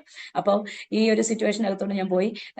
31-ാം തീയതി 12 മണിയായപ്പോ ഞാൻ കർത്താവിനോട് പറഞ്ഞു, കർത്താവെ അടുത്തൊരു 12 മണിക്ക് മുമ്പ് ഞാൻ പറഞ്ഞു, അടുത്തൊരു വർഷം തുടങ്ങുക, ആ വർഷം ഡിപ്രഷൻ ഇല്ലാത്ത നല്ലൊരു ദൈവദാസി എന്ന നിലകളിൽ നീ എന്നെ നിർത്തണം, ഇല്ലെങ്കിൽ എനിക്ക് ആയുസിന് വേണ്ട, ഇല്ലെങ്കിൽ എനിക്ക് വേണ്ട. ഇനി മേൽ ഞാൻ ഈ ഒരു കാര്യം ഒരു ദൈവദാസനോടോ ഇല്ലെങ്കിൽ ഒരു സഭയോടോ ആരോടും ഞാൻ പറയത്തില്ല എന്ന് പറഞ്ഞിട്ട് ഞാൻ ഒരു തീരുമാനമെടുത്ത് ഞാൻ ഓർത്ത് ഞാൻ മരിക്കുമായിരിക്കും. ഞാൻ എല്ലാവരോടും പറഞ്ഞു, ഞാൻ ഉറങ്ങിക്കഴിഞ്ഞിട്ട് നിങ്ങൾ ഉറങ്ങാവുള്ളൂ എന്ന് പറഞ്ഞു. എൻ്റെ അങ്കിളും എൻ്റെ എല്ലാവരും എൻ്റെ ചുറ്റിലും ഇരിപ്പുണ്ട്. ഞാൻ അങ്ങനെ കിടന്ന് ഉറങ്ങാൻ തുടങ്ങി. ഞാൻ അങ്ങനെ കിടന്നു, ഇവരെല്ലാം എൻ്റെ ചുറ്റിലുണ്ട്. നീ ഉറങ്ങിയിട്ട് ഞങ്ങൾ ഉറങ്ങുള്ളൂ എന്ന് പറഞ്ഞ് കൂടെ നിന്നു. ഇച്ചിരി കഴിഞ്ഞപ്പോൾ ഞാൻ ഉറങ്ങി. ആ ഉറക്കം പിറ്റേ ദിവസം 9 മണി വരെ ഉറങ്ങി. പിറ്റേ ദിവസം 9 മണി വരെ ഞാൻ നന്നായിട്ട് ഉറങ്ങി. എന്താ രാവിലെ ഒരു ഫ്രഷ് മൈൻഡ് എന്ന് പറഞ്ഞാൽ എനിക്ക് ലോകം തിരിച്ചു കിട്ടിയത് എൻ്റെ കർത്താവിന്റെ പ്രാർത്ഥന കേട്ടു. എനിക്ക് അന്നേരം രാവിലെ എനിക്ക് തന്ന വചനം ഇതാണ്, രക്ഷയുടെ ഉല്ലാസഘോഷം കൊണ്ട് ഞാൻ നിന്നെ ചുറ്റിക്കൊള്ളും. കർത്താവിനോട് പറഞ്ഞു, രക്ഷയുടെ ഉല്ലാസഘോഷം ഉല്ലാസമുണ്ട്, അതിൻ്റെ ഒരു കോശമുണ്ട്, രക്ഷയുടെ കോശമാണ്. നീ ശിക്ഷിക്കപ്പെടുവല്ല, നീ രക്ഷപ്പെടുവാന്ന് പറഞ്ഞു. എന്റെ രക്ഷയുടെ ഉല്ലാസകോശം കൊണ്ട് ഞാൻ നിന്നെ ചുറ്റിക്കൊള്ളുന്നു പറഞ്ഞു. അപ്പൊ ഈ ചുറ്റുക എന്ന് പറഞ്ഞു ഓർത്ത് നോക്കിയ പൊതിയുവാന്ന് അതിന്റെ അർത്ഥം. അപ്പൊ എന്നെ പൊതിയെന്ന് കർത്താവ് പറഞ്ഞു. ആ വചനം കേട്ട് ഞാൻ ഫ്രഷായി. പിറ്റേ ദിവസം ഞാൻ പറഞ്ഞാ നമുക്ക് ഇവിടുന്ന്, അപ്പൊ ഞാൻ എന്റെ വീട്ടിൽ താമസിക്കത്തില്ല, കാരണം എന്റെ വീട്ടിൽ താമസിക്കാൻ ഭയങ്കര പ്രശ്നമാണ്. സുവിശേഷ വേല ചെയ്യുന്ന മറ്റൊരു സ്ഥലത്തായിരുന്നു. അന്ന് ഇടുക്കി ഇരുമ്പുപാലം എന്ന് പറഞ്ഞ സ്ഥലത്താണ് ദൈവവേല ചെയ്യുന്നത്. ആ സ്ഥലത്തേക്ക് എനിക്ക് വരാൻ പറ്റും, ഒരു വനം കടന്നിട്ട് വേണം ആ സ്ഥലത്തേക്ക് വരാൻ. ആ സ്ഥലത്തേക്ക് എനിക്ക് വരാൻ പറ്റത്തില്ല, കാരണം അങ്ങോട്ട് വരുമ്പോഴേ എനിക്ക് ഈ ഒരു ഡിപ്രഷൻ മൈൻഡ് സ്റ്റാർട്ട് ചെയ്യും. ഇപ്പുറം പോയാൽ എന്റെ അങ്കിളിന്റെ ആന്റിയുടെ അടുത്ത് പോയി താമസിച്ച് എനിക്ക് ഒരു ഇച്ചിരി ഫ്രീഡം ഉണ്ട്. അതുകൊണ്ട് ഞാൻ അവിടെ പോകും. അവിടെ കുഞ്ഞിപ്പിള്ളേരുണ്ട്, അപ്പൊ അവരോടൊക്കെ സംസാരിക്കാനായിട്ട് പറ്റുമല്ലോ എന്നോർത്ത് ഞാൻ അങ്ങനെ പോകുമായിരുന്നു. അപ്പം അങ്ങനെയായിരുന്നു ഞാൻ ആ സമയത്ത് ആശ്വാസം കണ്ടുകൊണ്ടിരുന്നത്. പക്ഷെ 2013 ജനുവരി മാസം 1-ാം തീയതി, 1-ാം മാസം 1-ാം തീയതി എന്നെ ദൈവം ഫ്രഷ് ആക്കി. അത് കഴിഞ്ഞിട്ട് എനിക്ക് എന്റെ ജീവിതത്തിൽ ഭയങ്കര ആനന്ദമായിരുന്നു, ഭയങ്കര സന്തോഷമായിരുന്നു. ഞാൻ എല്ലാം ആസ്വദിച്ചു. എന്റെ ജീവിതത്തിനകത്ത് എന്റെ കുടുംബം, എന്റെ കുഞ്ഞുങ്ങൾ, എന്റെ യാത്രകൾ, എന്റെ ശുശ്രൂഷ, കർത്താവ് എന്നെ ഏൽപ്പിച്ചതെല്ലാം ഞാൻ ആസ്വദിച്ച് ചെയ്യാൻ തുടങ്ങി. അങ്ങനെ ചെയ്ത് കർത്താവിന്റെ വേലയില് ഞങ്ങൾ ഇങ്ങനെ മുൻപോട്ട് വരുന്ന ഒരു സമയമാണ്. അപ്പൊ എന്റെ കുഞ്ഞുങ്ങളൊക്കെ അതിനുശേഷം എനിക്ക് 2 കുഞ്ഞുങ്ങളും കൂടെ ഉണ്ടായി. 3 കുഞ്ഞുങ്ങളെ കർത്താവ് എനിക്ക് തന്നു. ഒരു അബോർഷൻ എന്റെ ജീവിതത്തിൽ സംഭവിച്ചു. അത് ടെൻഷൻ ഉളവാക്കിയ സംഭവം തന്നെയാണ്. അതിനുശേഷമായിരുന്നു എന്റെ അമ്മയുടെ മരണം. 2023 എന്റെ അമ്മ മരിക്കുന്നു. പെട്ടെന്ന് ഒരു അമ്മ മരിച്ചു. പെട്ടെന്ന് ആ വീട്ടിൽ എനിക്ക് പെട്ടെന്ന് അൺകംഫർട്ടബിൾ എനിക്ക് തോന്നി. അൺകംഫർട്ടബിൾ ആയപ്പോ ഞാൻ അച്ഛനോട് പറഞ്ഞു, അച്ഛൻ എനിക്ക് വീട്ടിൽ താമസിക്കാൻ പറ്റുമെന്ന് തോന്നുന്നില്ല, കാരണം അമ്മ ക്യാൻസർ ആയിട്ട് കിടന്നു. അമ്മ ഒരു മെഡിസിൻ പോലും എടുത്തിട്ടില്ല കേട്ടോ. അമ്മ ഒരു മെഡിസിൻ പോലും ആ സമയത്ത് എടുത്തില്ല. വേദന സംഹാരി മാത്രം എടുത്തു, കാരണം അത്രയ്ക്കും ബോൺ ക്യാൻസർ ആയിരുന്നു. അതുകൊണ്ട് അത്രയ്ക്കും വേദന ആയതുകൊണ്ട് അമ്മയ്ക്ക് ഇത് ചെയ്യുമായിരുന്നു. പക്ഷെ അതിനേക്കാളേറെ അമ്മ എന്നോട് പറഞ്ഞു, എനിക്ക് കൊച്ചെ നീ പാടുന്ന എനിക്ക് ആശ്വാസം എന്ന് പറയുമായിരുന്നു. ഞാൻ പാടി കൊടുക്കുമായിരുന്നു, വചനം കേൾപ്പിച്ചു കൊടുക്കുമായിരുന്നു, യൂട്യൂബിലൂടെയൊക്കെ ഞാൻ കേൾപ്പിക്കുമായിരുന്നു. അപ്പൊ പറയും, നീ എന്നോട് അടുത്തിരുന്നു എന്ന് സംസാരിച്ചാൽ മതി. അപ്പൊ ഞാൻ പറയുന്ന വചനം അമ്മേനെ ഉറക്കിയിട്ടുണ്ട്. ഞാൻ പാടുന്ന പാട്ട് അകലം വിട്ടു പോയിടാതെ, അകലം വിട്ട് പോയിടാതെ ഒരു പടിയും കൂടെ അടുത്തിടുന്നേ, ആ മാർവോടു ചേർന്നു കിടന്ന് ആ ചൂടിൽ പൊതിഞ്ഞിരുന്ന് ഇനിയുള്ള നാൾ പാഴാക്കാതെ എന്നപ്പനായി വേല ചെയ്യും. ഇനിയുള്ള നാൾ പാഴാക്കാതെ എന്നപ്പനായി വേല ചെയ്യും. ഈ പാട്ട് പാടി കേൾപ്പിക്കുമ്പോൾ എൻ്റെ അമ്മയ്ക്ക് മെറ്റ്ഫോമിനേക്കാൾ, ഇല്ലെങ്കിൽ അങ്ങനത്തെ ഗുളികയേക്കാൾ എഫക്റ്റ് ആയിരുന്നു. അങ്ങ് ഉറങ്ങുമായിരുന്നു, വേദന അറിയത്തില്ലായിരുന്നു. അപ്പോൾ ദൈവം നമ്മുടെ ഏത് സിറ്റുവേഷൻ്റെ അകത്ത് ഇറങ്ങി വരുമായിരുന്നു. അപ്പോൾ അമ്മയുടെ മരണം അങ്ങനെ കഴിഞ്ഞു. ആ സമയത്ത് ചെറിയതായിട്ട് ഒരു ഡിപ്രഷൻ മൈൻഡ് പോലെ എനിക്ക് തോന്നി. പെട്ടെന്ന് ആ വീട് മാറി, ഞങ്ങൾ വീണ്ടും ഹാപ്പിയായി. ഞാൻ വീണ്ടും ഓൺലൈനിലൂടെ, ഫേസ്ബുക്കിലൂടെ, യൂട്യൂബിലൂടെ ഒക്കെ ഞാൻ വീണ്ടും സജീവമായി. അങ്ങനെ കർത്താവ് എന്നെ ശക്തമായിട്ട് 2023 ഒരു ദിവസമാണ് എനിക്ക് അങ്ങനെ ഒരു ഫീൽ തോന്നിയുള്ളൂ. പിന്നീട് എല്ലാം നന്നായി തന്നെ പിന്നെ തൊട്ട് എന്നെ കറുത്ത് പഠിപ്പിച്ചു. ഡിപ്രഷൻ മൈൻഡ് ഉള്ളവർ എന്നെ വിളിക്കും. അവരോട് ഞാൻ പ്രാർത്ഥിക്കണ്ട, അവരോട് ഞാൻ കാര്യങ്ങൾ പറഞ്ഞു തുടങ്ങും. ഇന്നതല്ലേ എന്ന് ചോദിക്കും, അവർ പറയും സിസ്റ്ററെ അങ്ങനെ തന്നെയാണ്, അത് പറഞ്ഞു പ്രാർത്ഥിക്കും. പെട്ടെന്ന് അവരെ ഹീലാകുന്ന പോലെ. ഇന്ന് വരെ ഡിപ്രഷൻ മൈൻഡുള്ള ഒരുപാട് പേര് എന്നെ വിളിക്കുകയും പ്രാർത്ഥിക്കുകയും പറ്റുമെങ്കിൽ അവരെ കൗൺസിലിംഗ് ചെയ്യുകയും ചെയ്യുന്ന ഒരു അനുഭവത്തിനകത്ത് ഞാൻ ഇന്നും തുടരുകയാണ്. പക്ഷേ ഈ ദിവസങ്ങളിൽ കർത്താവ് എന്നെ ശക്തമേറിയ മറ്റൊരു മേഖലകൾക്കകത്തേക്ക് എന്നെ നടത്തിക്കൊണ്ടിരിക്കുന്നു. എനിക്ക് തോന്നുന്നു ഒരനുഭവം കൂടി ഒരു ഏകദേശം 1-2 മാസത്തിന് ഇപ്പുറമാണെന്ന് എനിക്ക് തോന്നുന്നു. 2 മാസമാണോ ഇല്ല, എനിക്ക് തോന്നുന്നു കുറച്ച് മാസങ്ങളായെന്ന് എനിക്ക് തോന്നുന്നു. ആ സമയത്ത് എനിക്കൊരു എൻകൗണ്ടർ ഉണ്ടായി. ദൂതനുമായിട്ടുള്ളൊരു എൻകൗണ്ടർ എനിക്കുണ്ടായി. അപ്പൊ ഇത് പറയുമ്പോൾ എല്ലാവരും TV ചാനലിലൂടെ ഒക്കെ പങ്കുവെക്കുമ്പോൾ വിമർശന സാധ്യത ഉണ്ടോ എന്ന് എനിക്കറിയത്തില്ല. പക്ഷെ എൻ്റെ അനുഭവമാണ്, ഇതെനിക്ക് പറയാതിരിക്കാൻ പറ്റത്തില്ല. അതുകൊണ്ടാണ് ഞാൻ പറയുന്നത്. ഞാനിങ്ങനെ കിടന്നുറങ്ങിയാണ്. അപ്പോൾ അതിനു മുമ്പ് ഒരു ലിങ്ക് ഞാൻ കണ്ടു, യൂട്യൂബിൽ ഒരു ലിങ്ക്, ഫൈൻഡ് യുവർ ഏഞ്ചൽസ്, ഇങ്ങനെ ഒരു കാപ്ഷൻ കണ്ടു. അപ്പൊ ഫൈൻഡ് യുവർ ഏഞ്ചൽസ് എന്നിങ്ങനെ പറഞ്ഞപ്പോൾ നമ്മുടെ ഏഞ്ചലിനെ കണ്ടുപിടിക്കുക എന്ന് പറഞ്ഞാൽ, കർത്താവ് നമുക്ക് സേവകാത്മ ദൂതഗണങ്ങളായി 2 പേര് കർത്താവ് നമുക്ക് തന്നിട്ടുണ്ട്. നമ്മൾ ഇന്ന് വരെ അവരുമായിട്ട് കോണ്ടാക്ട് ചെയ്തിട്ടില്ല. 2 സേവകാത്മ ദൂതഗണങ്ങൾ, ദൂതഗണങ്ങൾ എന്ന് പറഞ്ഞു. ഒരുപാട് ദൂതന്മാരുണ്ട്, ഒരുപാട് ദൂതസഞ്ചയം, ദൂതഗണങ്ങൾ, സൈന്യം, ദൂതന്മാരുടെ സൈന്യം. അപ്പൊ ദൂതന്മാർ ഒത്തിരി ദൂതന്മാരുണ്ട്. ഓരോ ഏരിയകൾക്കകത്ത് സെപ്പറേറ്റ് ദൂതന്മാരുണ്ട്. അപ്പൊ അങ്ങനെ ഭയങ്കര ഒരു ഡിവൈൻ പ്രൊട്ടക്ഷന്റെ അകത്താണ് ദൈവം നമ്മെ നിർത്തിയിരിക്കുന്നത്. അപ്പോൾ അതൊക്കെ എനിക്ക് കുറച്ചും കൂടെ ആത്മീയത്തിൽ കയറി വന്നപ്പോൾ എനിക്ക് അതെല്ലാം മനസ്സിലായി. അങ്ങനെ ഒരു അറ്റ്മോസ്ഫിയറിനെ കുറിച്ച്, ആത്മീയ അറ്റ്മോസ്ഫിയറിനെ കുറിച്ച് എനിക്ക് ദൈവം ബോധ്യം തന്നു. അങ്ങനെ ഞാൻ പ്രാർത്ഥിക്കാനൊക്കെ തുടങ്ങി. അതിനുശേഷം ആ ദേവദാസന്റെ അടിയിൽ ഇങ്ങനെ യൂട്യൂബിന്റെ ക്യാപ്ഷൻ ഇങ്ങനെയാണ്, ഫൈൻഡ് യുവർ ഏഞ്ചൽസ്. ഇപ്പൊ ഇത് കണ്ടപ്പോൾ എനിക്കൊന്ന് കേൾക്കണം തോന്നി. ഇംഗ്ലീഷിലായിരുന്നു മെസ്സേജ്. ഞാൻ കേട്ട് കഴിഞ്ഞപ്പോഴത്തേക്ക് ഇങ്ങനെ പറഞ്ഞു, നിങ്ങൾ ഉറക്കത്തിലും കർത്താവ് സംസാരിക്കും. അപ്പൊ എനിക്ക് മനസ്സിലായി എനിക്ക് അങ്ങനെ ഒന്ന് കേൾക്കണം. അപ്പൊ ഇങ്ങനെ അത് ഞാൻ ചുരുക്കി പറയാമേ, ഇങ്ങനെ ഉറക്കത്തിൽ ദൈവശബ്ദം കേൾക്കും. അപ്പൊ ഈ യോബിന്റെ പുസ്തകം 31-ാം അധ്യായത്തിനകത്താണെന്ന് എനിക്ക് തോന്നുന്നു. അവൻ രാത്രി ദർശനത്തിൽ, മനുഷ്യൻ ശയ്യമേൽ കയറി കിടക്കുമ്പോൾ രാത്രി ദർശനത്തിൽ മനുഷ്യന്റെ ഹൃദയത്തെ അവന്റെ പ്രബോധനത്തിനായി തുറക്കുന്നു.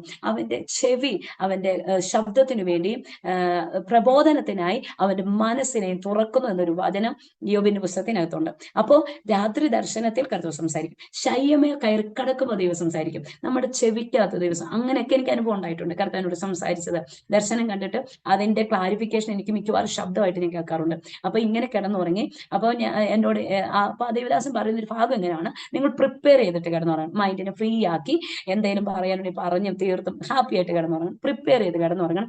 ദൈവത്തിന് നിങ്ങളോട് സംസാരിക്കാനുണ്ട്. രാത്രിയെന്നോ പകലെന്നോ വ്യത്യാസമില്ലാതെ, ആരോടുന്നില്ല, കർത്താവ് നമ്മളോട് സംസാരിക്കും. എപ്പോഴും ദൈവത്തിന് എപ്പോഴും മനുഷ്യനോട് കൂടെ എന്നും വെയിലാറുമ്പോ തോട്ടത്തിൽ കർത്താവ് ഇറങ്ങി വരുമായിരുന്നു. അപ്പൊ ഈ കാലഘട്ടത്തിലും ദൈവം അത് തന്നെ ആഗ്രഹിക്കുന്നത്, മനുഷ്യനോട് കൂടെ സംസാരിക്കണം. അത് ദൈവം ആഗ്രഹിക്കും. പക്ഷെ നമ്മുടെ തിരക്ക് കൊണ്ട് എപ്പോഴും ദൈവിക ശബ്ദത്തെ അവോയ്ഡ് ചെയ്യണം. അപ്പൊ ഇങ്ങനെ ഒരു മേഖല വന്നു. ഞാൻ കിടന്നുറങ്ങി, പ്രിപ്പയർ ചെയ്തെന്ന് പറഞ്ഞു. ഞാൻ പ്രിപ്പയർ ചെയ്തിട്ട് കിടന്നുറങ്ങുക. അപ്പൊ ഞാൻ ഓർക്കുന്നേ, ഞാനൊരു ദർശനം കാണും, ഉറപ്പായിട്ട് ഇന്ന് ഞാൻ ദർശനം കാണും, ഉറപ്പായിട്ട് ഇന്ന് എന്റെ അടുത്ത് ദൂതം വരും. ഇങ്ങനെയൊക്കെ പറഞ്ഞ് ഞാൻ കിടന്നുറങ്ങി. 5 മണിയായി. ഞാൻ ലേഡീസ് മിനിസ്ട്രി ചെയ്യുന്നുണ്ടല്ലോ. അപ്പം ഈ 5 മണിയായി. ദെബോര ഇൻ ക്രൈസ്റ്റ് മിനിസ്ട്രീസ് എന്നാണ് അതിന്റെ പേര്. അപ്പൊ ഞാൻ ഈ 5 മണിക്ക് ദെബോര ഇൻ ക്രൈസ്റ്റ് മിനിസ്ട്രീസിന്റെ ഒരു പ്രെയർ ഉണ്ട്, ഓൺലൈനിലൂടെ ഒരു പ്രെയർ ഉണ്ട്.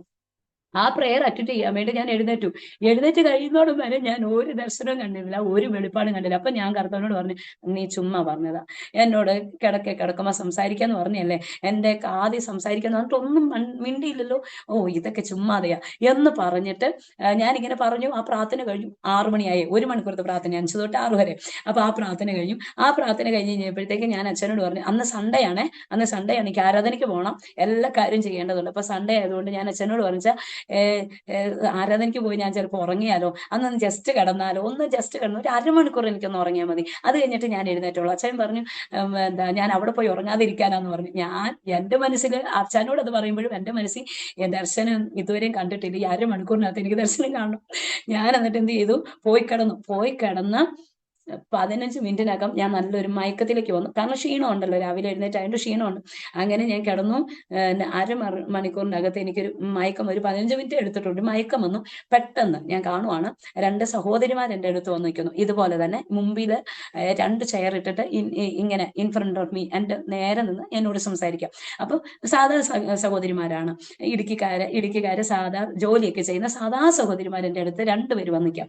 അപ്പൊ എൻ്റെ അടുത്ത് 2 പേര് വന്ന് നിന്നപ്പോൾ ഞാൻ അവരോട് കൂളായിട്ട് അവരോട് സംസാരിക്കും, അവരോട് സംസാരിക്കുന്നു. അങ്ങനെ സംസാരിച്ചുകൊണ്ടിരിക്കുന്ന സമയത്ത് എന്നോട് പേര് ചോദിച്ചു. ഞാൻ അന്നേരം പേര് പറഞ്ഞു. അത് കഴിഞ്ഞപ്പോഴത്തേക്ക് ഞാൻ അവരോട് പേര് ചോദിക്കുകയാണ്, കുശലാന്വേഷണമൊക്കെ ചെയ്ത് ഞാൻ അവരോട് പേര് ചോദിച്ചപ്പോൾ ഒരാൾ പറയുകയാണ്, ഇല്ല പേര് പറയത്തില്ല. ഞാൻ ഒരു പേര് പറഞ്ഞേ പറ്റുള്ളൂ. കാരണം എൻ്റെ വീട്ടിൽ വന്ന് എൻ്റെ കൂടെ ഇത്രയും നേരം ഇരുന്ന് നമ്മൾ ഇതുപോലെ മണിക്കൂറുകൾ സംസാരിച്ചിട്ട് നിങ്ങൾ പോകുമ്പോൾ നിങ്ങളുടെ പേര് പറഞ്ഞില്ലെങ്കിൽ ഞാൻ അടുത്ത ഒരാളോട് എങ്ങനെ നിങ്ങളെ പറ്റി ഞാൻ എങ്ങനെ പരിചയപ്പെടുത്തും? അങ്ങനെ പറഞ്ഞപ്പോഴത്തേക്കും അവർ ഒന്നില്ല, ഞാൻ പേര് പറയത്തില്ല. അപ്പൊ ഞാൻ അവരുടെ കാലെ പിടിച്ചു പറഞ്ഞു. അവരുടെ കയ്യെ ഞാൻ ഇങ്ങനെ പിടിച്ചു, ഇങ്ങനെ പിടിച്ചിട്ട് ഞാൻ പറഞ്ഞു, പേര് പറയാതെ ഞാൻ വിടത്തില്ലെന്ന് പറഞ്ഞു. അപ്പോഴത്തേക്കും ഒരു മനുഷ്യൻ ഇങ്ങനെ എൻ്റെ ഈ വലത്ത് ഭാഗത്തോട് പോവാ. അപ്പൊ ആ മനുഷ്യനോട്, കണ്ടോ ഇത്രയും നേരം ഇവർ എന്നോട് സംസാരിച്ചിട്ട് ഇവർ പേര് പറയാതെ പോവുക, അത് നല്ലതാണോ, അതൊരു മര്യാദയാണോ ചോദിച്ചപ്പോൾ ആ മനുഷ്യൻ പറയാം, അല്ല, ഒരിക്കലും അല്ല സിസ്റ്റേഴ്സ്, നിങ്ങൾ പേര് പറയണം എന്ന് പറഞ്ഞു. അങ്ങനെ എന്ന് പറഞ്ഞു കഴിയുമ്പോഴത്തേക്കും അതിൻ്റെ അകത്ത് ഒരു സഹോദരി എൻ്റെ കൈ ഇങ്ങനെ വിടിയിപ്പിക്കാൻ നോക്കുക. ഞാൻ എന്ത് ചെയ്ത് വിടത്തില്ല, ഞാനിങ്ങനെ പിടിച്ചു വെച്ചോണ്ടിരിക്കുക, പേര് പറയാതെ പോകത്തില്ലെന്ന് പറഞ്ഞു. കഴിഞ്ഞപ്പോഴത്തേക്ക് ആ സ്ത്രീയെ എൻ്റെ ഇങ്ങനെ കൈ ഇങ്ങനെ വിടിയിപ്പിച്ചിട്ട്, നീ വിട് എന്ന് പറഞ്ഞു. ഞാൻ പറഞ്ഞു വിടത്തില്ല. വീണ്ടും പറഞ്ഞു വിടാൻ പറഞ്ഞു, വിടത്തില്ലെന്ന് പറഞ്ഞു. അത് കഴിഞ്ഞപ്പോഴത്തേക്കും ആ സഹോദരി പറഞ്ഞു, ഓക്കെ, നീ എൻ്റെ ഫേസിലേക്ക് നോക്കാൻ പറഞ്ഞു. ഞാനിപ്പോ ഈ ക്യാമറയിൽ നോക്കിയിരിക്കുന്നത് പോലെ തന്നെ നീ എൻ്റെ ഫേസിൽ നോക്കി നിൽക്കാൻ പറഞ്ഞു. ഞാൻ ഇങ്ങനെ ഫേസ് ടു ഫേസ് ഇങ്ങനെ നോക്കുക. അങ്ങനെ നോക്കിയപ്പോഴത്തേക്കും ഞാൻ ഇങ്ങനെ കാണുവാണ്, എൻ്റെ ആ ആ ആ വ്യക്തിയുടെ മുഖം പിന്നെ ഒരു പുസ്തകമായി മാറുക. പുസ്തകം എന്നിട്ട് ഇങ്ങനെ ഓപ്പൺ ചെയ്യുന്നു, ഇങ്ങനെ ഓപ്പൺ ചെയ്യുന്നു, ഇങ്ങനെ ആ ഫേസ് പിന്നെ കാണുന്ന പുസ്തകമായിട്ടാണ് കാണുന്നത്. അപ്പൊ എന്റെ മുഖത്തിന് പകരം ഇങ്ങനെ ഒരു പുസ്തകമാണ് കാണുന്നത്. അപ്പൊ ആ പുസ്തകത്തിനകത്ത് ബ്ലാങ്ക് ആണ്, ഒന്നും എഴുതിയിട്ടില്ല. അത് കഴിഞ്ഞിട്ട് ഞാൻ ഇങ്ങനെ നോക്കിക്കൊണ്ടിരിക്കുമ്പോൾ കൈ കൂപ്പുന്ന ഒരു ചിഹ്നം. ഈ കഴിഞ്ഞ ദിവസം വരെ എന്റെ പ്രൊഫൈൽ പിക്ചർ കൈ കൂപ്പുന്ന ചിഹ്നമായിരുന്നു. കാരണം എൻകൗണ്ടറിന് ശേഷം ഞാൻ എന്റെ പേരോ ഇല്ലെങ്കിൽ ഒന്നും ഇടത്തില്ല, ഗ്ലോറി ഓഫ് ക്രൈസ്റ്റ് എന്ന് ഇടും, എന്റെ ഈ കൈ കൂപ്പുന്ന ചിഹ്നം ഇടുമായിരുന്നു. കാരണം ഇതെന്റെ അനുഭവമാണ്. അപ്പൊ ഈ കൈ കൂപ്പുന്ന ചിഹ്നം ഇങ്ങനെ വരയ്ക്കുക, ഒരാളിങ്ങനെ വരയ്ക്കുന്ന പോലെ ഇങ്ങനെ കണ്ടു. അപ്പൊ എനിക്ക് മനസ്സിലായി ഇത് പ്രാർത്ഥനയുടെ ചിഹ്നമാണെന്ന് എനിക്ക് മനസ്സിലായി. അതിനുശേഷം പിന്നീട് കൈകൂപ്പുന്ന ചിഹ്നം മാറിയിട്ട് ഇങ്ങനെ അതൊരു സൈഡിൽ ഇങ്ങനെ മാറി. അത് കഴിഞ്ഞിട്ട് അതിന്റെ താഴെ ബ്രീ യേ ഇൽ ഗബ്രിയേൽ. അത് കഴിഞ്ഞിട്ട് ആ ഗബ്രിയേൽ എന്ന് പറഞ്ഞ ഭാഗം ഇങ്ങനെ 3 പ്രാവശ്യം ഇങ്ങനെ ഇത് തെളിയും കെടുകയും ചെയ്യുന്നതല്ല, 3 പ്രാവശ്യം ഗബ്രിയേൽ ഗബ്രിയേൽ ഗബ്രിയേൽ ഇങ്ങനെ 3 പ്രാവശ്യം ആ ഇതേല് കളറായിട്ട് ഇങ്ങനെ എഴുതി കാണിച്ചു. ഞാൻ അതിന്റെ അകത്ത് മനസ്സിലാക്കി, കർത്താവേ ഇത് ദൂതനായിരുന്നു. അപ്പൊ എനിക്ക് പാകത്തി മയക്കേ ഉള്ളൂ. അപ്പൊ പിള്ളേര് സംസാരിക്കുന്ന എനിക്ക് കേൾക്കാം, അച്ഛൻ സംസാരിക്കുന്ന എനിക്ക് കേൾക്കാം. അപ്പോൾ തന്നെ ഞാനൊരു ഉറക്കമാണ്. ഇങ്ങനെ ഉറക്കത്തിനിടയിലാണ് ഇത് കാണുന്നത്. അപ്പൊ ഞാൻ പറഞ്ഞു, കർത്താവ് ഇത് ദൂതനായിരുന്നോ? കർത്താവെ ഞാൻ അത് അറിഞ്ഞില്ലെന്ന് പറഞ്ഞിട്ട് യാക്കോബ് പറഞ്ഞു, കർത്താവ് ദൂതനായിരുന്നു, ദൈവമേ ഞാൻ അത് അറിഞ്ഞില്ലല്ലോ. അപ്പൊ ആദ്യം ഇവരെന്നോട് പറയുന്നുണ്ട്, ഞാൻ പേര് പറയുന്നതിന് മുമ്പ് ഞാൻ വന്ന രാജ്യം പറയാന്ന് പറഞ്ഞു. ഒരാൾ എന്നോട് പറഞ്ഞു ഞാൻ വന്നത് നെതർലാൻഡിൽ നിന്നാണ്, ഒരാൾ എന്നോട് പറഞ്ഞു ദുബായിൽ നിന്നാണ് ഞാൻ വന്നതെന്ന് പറഞ്ഞു. ഞാൻ പറഞ്ഞു എനിക്ക് രാജ്യം കേൾക്കണ്ട, എനിക്ക് നിങ്ങളുടെ പേര് കേട്ടാൽ മതി, എനിക്ക് നിങ്ങൾ വന്ന രാജ്യം അറിയണ്ട, എനിക്ക് നിങ്ങളുടെ പേര് കേട്ടാൽ മതി എന്ന് പറഞ്ഞു. അന്നേരമാണ് ഒരാൾ ഇങ്ങനെ പുസ്തകം വിടർത്തിയിട്ട് ഇങ്ങനെ ഒരു ചിഹ്നം കാണിച്ചു തന്ന് അതിന്റെ താഴെ ഗബ്രിയേൽ. എനിക്ക് മനസ്സിലായി എന്റെ പ്രാർത്ഥനയ്ക്ക് ഉത്തരമായി കർത്താവ് ഗബ്രിയേലിനെ അയച്ചു. എന്റെ കൂടെ നിൽക്കുന്ന ഗബ്രിയേലാണ് എനിക്ക് എന്റെ സന്ദേശം എല്ലാം കൈമാറാൻ. ഞാൻ ഓർത്തു അന്ന് മുതൽ ഞാൻ അങ്ങ് ലെവൽ മാറുന്നോർത്ത്. അതൊന്നും സംഭവിച്ചില്ല. പക്ഷെ ദൈവം ഘട്ടം ഘട്ടമായിട്ട് ഓരോ മേഖലകൾക്കകത്ത് കർത്താവിനെ മാനിച്ചുകൊണ്ടിരിക്കുന്നു. അപ്പം ഈ ഒരു എൻകൗണ്ടർ. അപ്പൊ രണ്ടാമത്തതും എനിക്കന്നേരം മനസ്സിലായി അതും ദൂതനാ. ഞാൻ പറഞ്ഞു ഞാൻ നെതർലാൻഡിൽ വന്നിട്ട് പിടിച്ചോളാം. ഞാൻ നെതർലാൻഡിൽ വന്നിട്ട് പിടിച്ചോളാം, അതും ദൂതനാന്ന് എനിക്ക് മനസ്സിലായി. കാരണം രണ്ടും ദൂതന്മാരാണ് എൻ്റെ അടുത്ത് വന്നത്. ഒരാൾ മാത്രമാണ് പേര് വെളിപ്പെടുത്തിയിട്ട് ഗബ്രിയേൽ. അടുത്തത് ഞാൻ ഇമാജിൻ ചെയ്യുന്നു അത് മീഖായേലായിരിക്കും. കാരണം ഒരു മനുഷ്യന് സപ്പോർട്ടായിട്ട് ഗബ്രിയേലും മീഖായേലും ആണ് മനുഷ്യന് വേണ്ടി ഇറങ്ങുന്ന ദൂതവാഹിയായിട്ട് ഗബ്രിയേലും മീഖായേൽ നമ്മുടെ യുദ്ധങ്ങളെയൊക്കെ ചെയ്യുന്നത് മീഖായേലാന്ന് ഞാൻ മനസ്സിലാക്കിയ ഒരു ചരിത്രം അങ്ങനെയാണ്. അപ്പോൾ ഇവർ രണ്ടുപേരും നമ്മുടെ കൂടെയുണ്ട്. എനിക്കിത് അനുഭവമായി ഞാൻ നിങ്ങളോട് പങ്കുവയ്ക്കുന്നത്. നിങ്ങളുടെയും ആത്മീയ ജീവിതത്തിനകത്ത് ഒരുപാട് ആത്മലോകമുണ്ട്. ആത്മലോകം തുറക്കാൻ നമ്മൾ പ്രാർത്ഥിച്ചാൽ തീർച്ചയായിട്ടും ആത്മമണ്ഡലങ്ങളെ തുറന്ന അസാധാരണമായ നിലകളിലുള്ള ദൈവിക ഗൈഡൻസ് നമുക്കുണ്ടാകും. അസാധാരണ നിലകളിലുള്ള പുറപ്പാട് നമുക്കുണ്ടാകും. അസാധാരണ രീതിയിലുള്ള ചേഞ്ചസ് നമ്മുടെ മേൽ സംഭവിക്കും. അതിനുവേണ്ടി പ്രാർത്ഥിക്കുക. ഇന്നും അനുഭവം തുടർന്നുകൊണ്ടിരിക്കുന്നു. ഓരോ ദിവസം അനുഭവങ്ങളുണ്ട്, അനുഭവം തീരത്തില്ല. കാരണം ഒരു ഭക്തനെ തികഞ്ഞവനാക്കാൻ ദൈവത്തിന് അനുഭവം കൂടിയേ പറ്റും. നമ്മളെ പഠിപ്പിക്കാനാ കേട്ടോ, നമ്മളെ പഠിപ്പിക്കാനാ. നമുക്ക് ഇപ്പം ഈ സ്കൂളിൽ പഠിക്കുന്ന പോലെ ചാപ്റ്റർ 1 ചാപ്റ്റർ 2 പറഞ്ഞ് എഴുതി പഠിക്കാനൊന്നുമില്ല. ജീവിതം പഠനമാകണമെങ്കിൽ അനുഭവമാണ്. അനുഭവം പഠനമാക്കിയാൽ അത് ഭയങ്കര ജീവിതമായിരിക്കും, ഭയങ്കര സക്സസ്ഫുൾ ലൈഫായിരിക്കും. അപ്പൊ അങ്ങനെ ഒരു ലൈഫിനകത്തൂടെ ദൈവം എന്നെ ഇന്നും കൊണ്ടുപോയിക്കൊണ്ടിരിക്കുന്നു, അനുഭവങ്ങൾ തന്നുകൊണ്ടിരിക്കുന്നു. ദൈവം എല്ലാവരെയും സഹായിക്കട്ടെ. എനിക്ക് വചനമൊക്കെ എന്റെ ഹൃദയത്തിനകത്ത് ഇങ്ങനെ കർത്താവ് തരുന്നുണ്ടായിരുന്നു. ഇത്രയും സമയം എന്നെ ഈ ചാനലിലൂടെ കേട്ട എല്ലാ ദൈവമക്കൾക്കും, എന്റെ ദൂരത്തും ചാരത്തും അതുപോലെ വിദേശ രാജ്യങ്ങളിലും സ്വദേശത്തും എന്റെ അടുത്തും ഇടുക്കിയിലും ഒക്കെ നിന്ന് എന്നെ വാച്ച് ചെയ്ത, എന്നെ കേട്ട, ഈ അരോമ ടിവിയിലൂടെ കേട്ട എല്ലാവർക്കും എന്റെ നന്ദി അറിയിക്കുന്നു. അപ്പോൾ തന്നെ അരോമ ടിവിയിലൂടെ ഇങ്ങനെ ഒരു അനുഭവം ഷെയർ ചെയ്യാൻ, എന്റെ ഇതൊക്കെ പറയാൻ ഒരുപാട് ഉണ്ട്. ചുരുക്കിയാണ് ഇതുവരെ എത്തിച്ചത്. ഈ അനുഭവമൊക്കെ ഒരു പക്ഷെ നിങ്ങളുടെയൊക്കെ ജീവിതത്തിൽ ഈ ഒരു തലത്തിൽ അല്ലെങ്കിൽ മറ്റൊരു തലത്തിൽ നിങ്ങളത് ഫേസ് ചെയ്യുന്നുണ്ടായിരിക്കും. ആ അനുഭവങ്ങളെല്ലാം എന്ന് നിൽക്കുന്നതല്ല, പക്ഷെ അത് പ്രഷ്യസ് ടൈമാണ്. അത് അടുത്തൊരു ലെവലിലേക്ക് നമ്മളെ കയറ്റാൻ വേണ്ടിയുള്ളതാണ്. അടുത്ത ഒരു നിലവാരത്തിൽ നമ്മൾ ശക്തിയോടെ നിർത്താൻ വേണ്ടിയുള്ളതാണ്. അതുകൊണ്ട് ആരും ഇന്നത്തെ സിറ്റുവേഷൻ ഓർത്ത് ആരും ഭാരപ്പെടേണ്ട, ആരും നിരാശപ്പെടേണ്ട. എല്ലാവരെയും ഓർത്ത് ഞാൻ പ്രാർത്ഥിക്കും. പ്രത്യേക അരോമ ടിവിയോട് പ്രത്യേകമായിട്ടുള്ള നന്ദിയും സ്നേഹത്തെ ഈ സമയം ഓർപ്പിക്കുന്ന, കടപ്പാടിനെ ഓർപ്പിക്കുന്നു. അപ്പോൾ തന്നെ എനിക്ക് ഇതുവരെ സമയം അനുവദിച്ചെന്ന കർത്താവിന്റെ ശ്രേഷ്ഠ ഭൃത്യൻ പാസ്റ്റർ ഡാനിയൽ ജോൺ ദേവദാസിനെ ഓർത്തും ദൈവത്തിന് നന്ദി പറയുന്നു. ദൈവം ധാരാളമായിട്ട് അനുഗ്രഹിക്കട്ടെ, ഏറ്റവും ശ്രേഷ്ഠകരമായി മാനിക്കട്ടെ. ഈ TV ചാനൽ ഒരുപാട് പേർക്ക് ആശ്വാസമായി തീരട്ടെ. ഇത് കണ്ട് ഒരുപാട് പേരെ എൻകറേജർ ആവട്ടെ എന്ന് ഞാൻ ആത്മാവിൽ പ്രാർത്ഥിക്കുകയും ആഗ്രഹിക്കുകയും ചെയ്യുന്നു. ഒരു വാക്ക് ഞാൻ എല്ലാവർക്കും വേണ്ടി പ്രാർത്ഥിക്കുന്നു. എക്സ്പെഷ്യലി ഡിപ്രഷൻ മൈൻഡിലൂടെ പോകുന്ന ആരെങ്കിലും ഉണ്ടെങ്കിൽ ഞാൻ അവർക്ക് വേണ്ടിയും കൂടെ ഒരു വാക്ക് പ്രാർത്ഥിക്കുകയാണ്. പരിശുദ്ധ പിതാവേ, സ്വർഗീയ നല്ല രാജാവേ, നല്ല സമയത്തിനാ ഞങ്ങൾ ഒരുമിച്ച് അങ്ങേക്ക് നന്ദി പറഞ്ഞ് ആത്മാവിൽ പ്രാർത്ഥിക്കുക. ഒരു വലിയ ദൈവകൃപ ഇന്ന് പകലിൽ ഞങ്ങളുടെ മേൽ വെളിപ്പെടുത്തിയതിനാൽ ഞങ്ങൾ ഒരുമിച്ച് അങ്ങേക്ക് നന്ദി പറയുകയാണ്. കേട്ട അനുഭവ സാക്ഷ്യങ്ങൾ, ഞാൻ പറഞ്ഞ അനുഭവ സാക്ഷ്യങ്ങൾ കർത്താവെ, കേട്ട എല്ലാവരുടെയും ജീവിതത്തിനകത്ത് അതൊരു അനുഗ്രഹമായി, സമാധാനമായി, സന്തോഷമായി, ദൈവപ്രവൃത്തിയായി വെളിപ്പെട്ട് വരാൻ ഞങ്ങൾ ഒരുമിച്ച് ചേർന്ന് ആത്മാവിൽ പ്രാർത്ഥിച്ച് കേൾവിക്കാരെ അനുഗ്രഹിക്കുകയാണ്. അപ്പോൾ തന്നെ ഡിപ്രഷൻ മൈൻഡിലൂടെ ആരെങ്കിലും എന്നെ കേട്ടിട്ടുണ്ടെങ്കിൽ, ആരെങ്കിലും എന്നെ കാണുന്നുണ്ടെങ്കിൽ, ആരെങ്കിലും അറിയുന്നുണ്ടെങ്കിൽ കർത്താവെ, ഞാൻ അതിനകത്തുനിന്ന് ശക്തമായി പുറത്തു വന്നതുപോലെ അപ്പൊ ആ ദൈവത്തിന്റെ മക്കൾ ശക്തമായി നിലകളിൽ പുറത്തു വരേണ്ടതിന് ഞാൻ പ്രാർത്ഥിക്കുന്നു. അത് ഫസ്റ്റ് സ്റ്റേജ് ആയിരിക്കാം, സെക്കൻഡ് സ്റ്റേജ് ആയിരിക്കാം, തേർഡ് സ്റ്റേജ് ആയിരിക്കും, ഒരുപക്ഷെ ഫോർത്ത് സ്റ്റേജിൽ പോലും നിൽക്കുന്ന, ആത്മഹത്യയുടെ വക്കിൽ വന്നു നിൽക്കുന്ന എല്ലാവർക്കും വേണ്ടി ഞാൻ ആത്മാവിൽ പ്രാർത്ഥിക്കുക. അവരുടെ മേൽ ഒരു അസാധാരണ ദൈവകൃപ, ഒരു അസാധാരണ ദൈവശക്തി, ഒരു അസാധാരണ ദൈവിക ബലം ഇപ്പോൾ ഞാൻ ആത്മാവിൽ കൈമാറി പ്രാർത്ഥിക്കുന്നു. പ്രത്യേകാൽ എനിക്ക് ഇങ്ങനെ ഒരു അനുഭവങ്ങളെ തന്ന കർത്താവിന്റെ ദാസനും ഈ TV ചാനലിനും വേണ്ടി ഞാൻ പ്രാർത്ഥിച്ച് ആത്മാവിൽ അനുഗ്രഹിക്കുന്നു. ദൈവകൃപ കൊണ്ട് മറയ്ക്കും, യേശുവിന്റെ അധികാരമുള്ള നാമത്തിൽ തന്നെ പിതാവേ. ആമേൻ. Praise the Lord. ദൈവം എല്ലാവരെയും അനുഗ്രഹിക്കട്ടെ. ആമേൻ. God bless you. ആമേൻ, ആമേൻ, ആമേൻ. താങ്ക് യു കർത്താവിൻ്റെ ദാസി സിസ്റ്റർ ശ്രീജ ഷിബു. വളരെ അനുഗ്രഹിക്കപ്പെട്ട അനുഭവങ്ങളുടെ ഒരു കൂമ്പാരം അരോമ TVയുടെ പ്രേക്ഷകരോടൊപ്പം പങ്കുവയ്ക്കുവാൻ സർവ്വകൃപാലുവായ ദൈവം സഹായിച്ചത് ഓർത്ത് ഞാൻ ദൈവത്തിന് സ്തോത്രം ചെയ്യുന്നു. ശ്രീജ സിസ്റ്ററിൻ്റെ അനുഭവത്തെക്കാൾ ഉപരി ആയിരക്കണക്കിന് ജനങ്ങളുടെ അനുഭവമാണ് ഈ സാക്ഷ്യത്തിൻ്റെ വാക്കുകളിലൂടെ പ്രതിഫലിക്കുവാൻ ഇടയായി തീർന്നതെന്ന് എനിക്ക് മനസ്സിലാക്കുവാൻ കഴിഞ്ഞു. ഒരുപാട് പേരുടെ അനുഭവം, അല്ലെങ്കിൽ ഒരുപാട് പേർക്ക് പറയാനുള്ള കാര്യങ്ങൾ സിസ്റ്റർ ഒരു വ്യക്തിയിലൂടെ പറയുവാൻ കർത്താവ് അവസരമൊരുക്കി. ആദ്യമേ തന്നെ വല്യപ്പച്ചൻ്റെയും വല്യമ്മച്ചിയുടെയും അനുഭവങ്ങൾ പറഞ്ഞു. അത് കഴിഞ്ഞ് മാതാപിതാക്കന്മാരുടെ അനുഭവങ്ങൾ പറഞ്ഞു, സഹോദരങ്ങളുടെ അനുഭവങ്ങൾ പറഞ്ഞു, കുടുംബാംഗങ്ങളുടെ അനുഭവങ്ങൾ പറഞ്ഞു, സിസ്റ്ററിൻ്റെ കുറച്ച് അനുഭവങ്ങൾ പറഞ്ഞു. ഇങ്ങനെ ഒരുപാട് അനുഭവങ്ങൾ സിസ്റ്റർ പങ്കുവയ്ക്കുവാൻ ഇടയായി തീർന്നു. തികച്ചും വ്യത്യസ്തമായ ഒരു സാക്ഷ്യം, അനുഭവം പങ്കിടലായിരുന്നു ഈ സമയം സിസ്റ്റർ നിർവഹിച്ചതെന്ന് കേൾവിക്കാരായ ഓരോ പ്രിയപ്പെട്ടവർക്ക് മനസ്സിലാക്കുവാൻ തക്കവണ്ണം കഴിയും. ഇടയ്ക്കൊരു കാര്യം പറഞ്ഞു, അനുഭവം എന്ന് പറയുന്നത് തുടർന്നുകൊണ്ടിരിക്കുന്ന ഒന്നല്ല. കറക്റ്റാണ് സിസ്റ്റർ പറഞ്ഞത്. അത് ക്രിസ്തുവിൽ നമ്മെ ഉറപ്പിക്കുവാൻ വേണ്ടി അതത് സമയങ്ങളിൽ തരുന്ന ഓരോ സ്റ്റെപ്പുകൾ മാത്രമാണ്. ജീവിതത്തിൽ മുന്നോട്ട് കയറുവാൻ, ഉയരങ്ങൾ താണ്ടുവാൻ വേണ്ടി ജീവിതത്തിലേക്ക് കടന്നു വരുന്ന ഓരോ ചവിട്ടുപടികൾ മാത്രമാണ് അനുഭവങ്ങൾ എന്ന് പറയുന്നത്.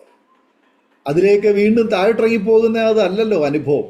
താഴോട്ടിറങ്ങിപ്പോയാൽ മുകളിലേക്കുള്ളതായ പാതകൾ പിൻപറ്റുവാൻ കഴിയുകയില്ല. അങ്ങനെയെങ്കിൽ ചവിട്ടുപടികൾ എന്ന് പറഞ്ഞാൽ, അനുഭവങ്ങൾ എന്ന് പറഞ്ഞാൽ അത് ഒന്ന് കഴിഞ്ഞു അല്ലെങ്കിൽ പിന്നിട്ട ആ പാതയായിരിക്കുകയില്ല അടുത്ത സ്റ്റെപ്പ് എന്ന് പറയുന്നത്. തികച്ചും അതിൽ നിന്ന് വ്യത്യസ്തമായ ഒന്നായിരിക്കും.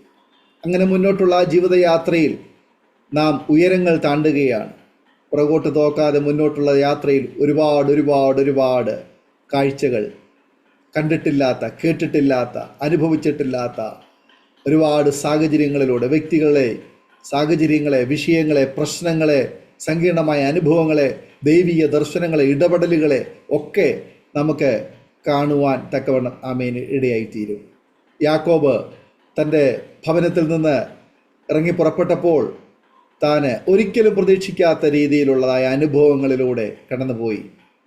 ആ രാത്രിയുടെ കൂരിലിൻ്റെ അനുഭവത്തിൽ സ്വർഗത്തിലെ ദൈവത്തിൻ്റെ സാന്നിധ്യം തൻ്റെ അടുക്കൽ ഇറങ്ങുന്നതും, ദൈവദൂതന്മാർ കയറുകയും ഇറങ്ങുകയും ചെയ്യുന്നത്, ദൈവശബ്ദം കേൾക്കുന്നത്, അത് തൻ്റെ ജീവിതത്തിലെ ഒരു വ്യത്യസ്തമായ അനുഭവമായിരുന്നു. അതെ, ആ യാക്കോബിൻ്റെ ആ പ്രയാണത്തിൽ ഉണ്ടായിട്ടുള്ള ഒരുപാട് അനുഭവങ്ങൾ യാക്കോബിന് പറയുവാനുള്ളതുപോലെ ക്രിസ്തീയ ജീവിതത്തിൽ ഓരോ വ്യക്തിക്കും ഒരുപാട് അനുഭവങ്ങളും ഓർമ്മകളും ചിലപ്പോൾ സ്വഭവനത്തിൽ നിന്നോ യാത്രയിലോ വഴിമധ്യത്തിലോ എവിടെ വെച്ചുമായിരിക്കാം ഈ ജീവിതാനുഭവങ്ങൾ നമുക്ക് കാണുവാൻ കേൾക്കുവാൻ തക്കവണ്ണം കഴിയുന്നത്. പ്രിയ ശ്രീജ സിസ്റ്ററിന് ആ ഇടുക്കിയുടെ മലമുകളിൽ യാക്കോബ് കണ്ടതുപോലെയുള്ള ഒരുപാട് അനുഭവങ്ങളെ അഭിമുഖീകരിക്കുവാൻ ഇടയായി തീർന്നു. അതൊരിക്കലും നഷ്ടമല്ല, അത് ജീവിതത്തിലെ ഉയരങ്ങൾ താണ്ടുവാൻ കർത്താവ് ഒരുക്കിയ അവസരങ്ങൾ മാത്രമാണ്. കയ്യാലപ്പുറത്തെ കടുകുമണി പോലെ ഇരുന്ന ആ കാഴ്ചകളൊക്കെ എന്നെ വല്ലാതെ ചിന്തിപ്പിച്ചു. ആ നാളുകൾ ഒക്കെ എത്ര അത്ഭുതകരമായി ദൈവത്തിൻ്റെ കരങ്ങളിൽ ദൈവം സംരക്ഷിച്ചു, കർത്താവിന് വേണ്ടി ദൈവം സൂക്ഷിച്ചു എന്ന് മാത്രമേ പറയുവാൻ കഴിയുള്ളൂ. ഇന്നും ഇടുക്കി അതുപോലെ മറ്റ് പല ഗ്രാമങ്ങളിൽ, മറ്റ് പല ദേശങ്ങളിൽ അനേക പ്രിയപ്പെട്ടവർ കർത്താവിന് വേണ്ടി ഇതുപോലെ ഒരുക്കപ്പെട്ടുകൊണ്ടിരിക്കുന്നു.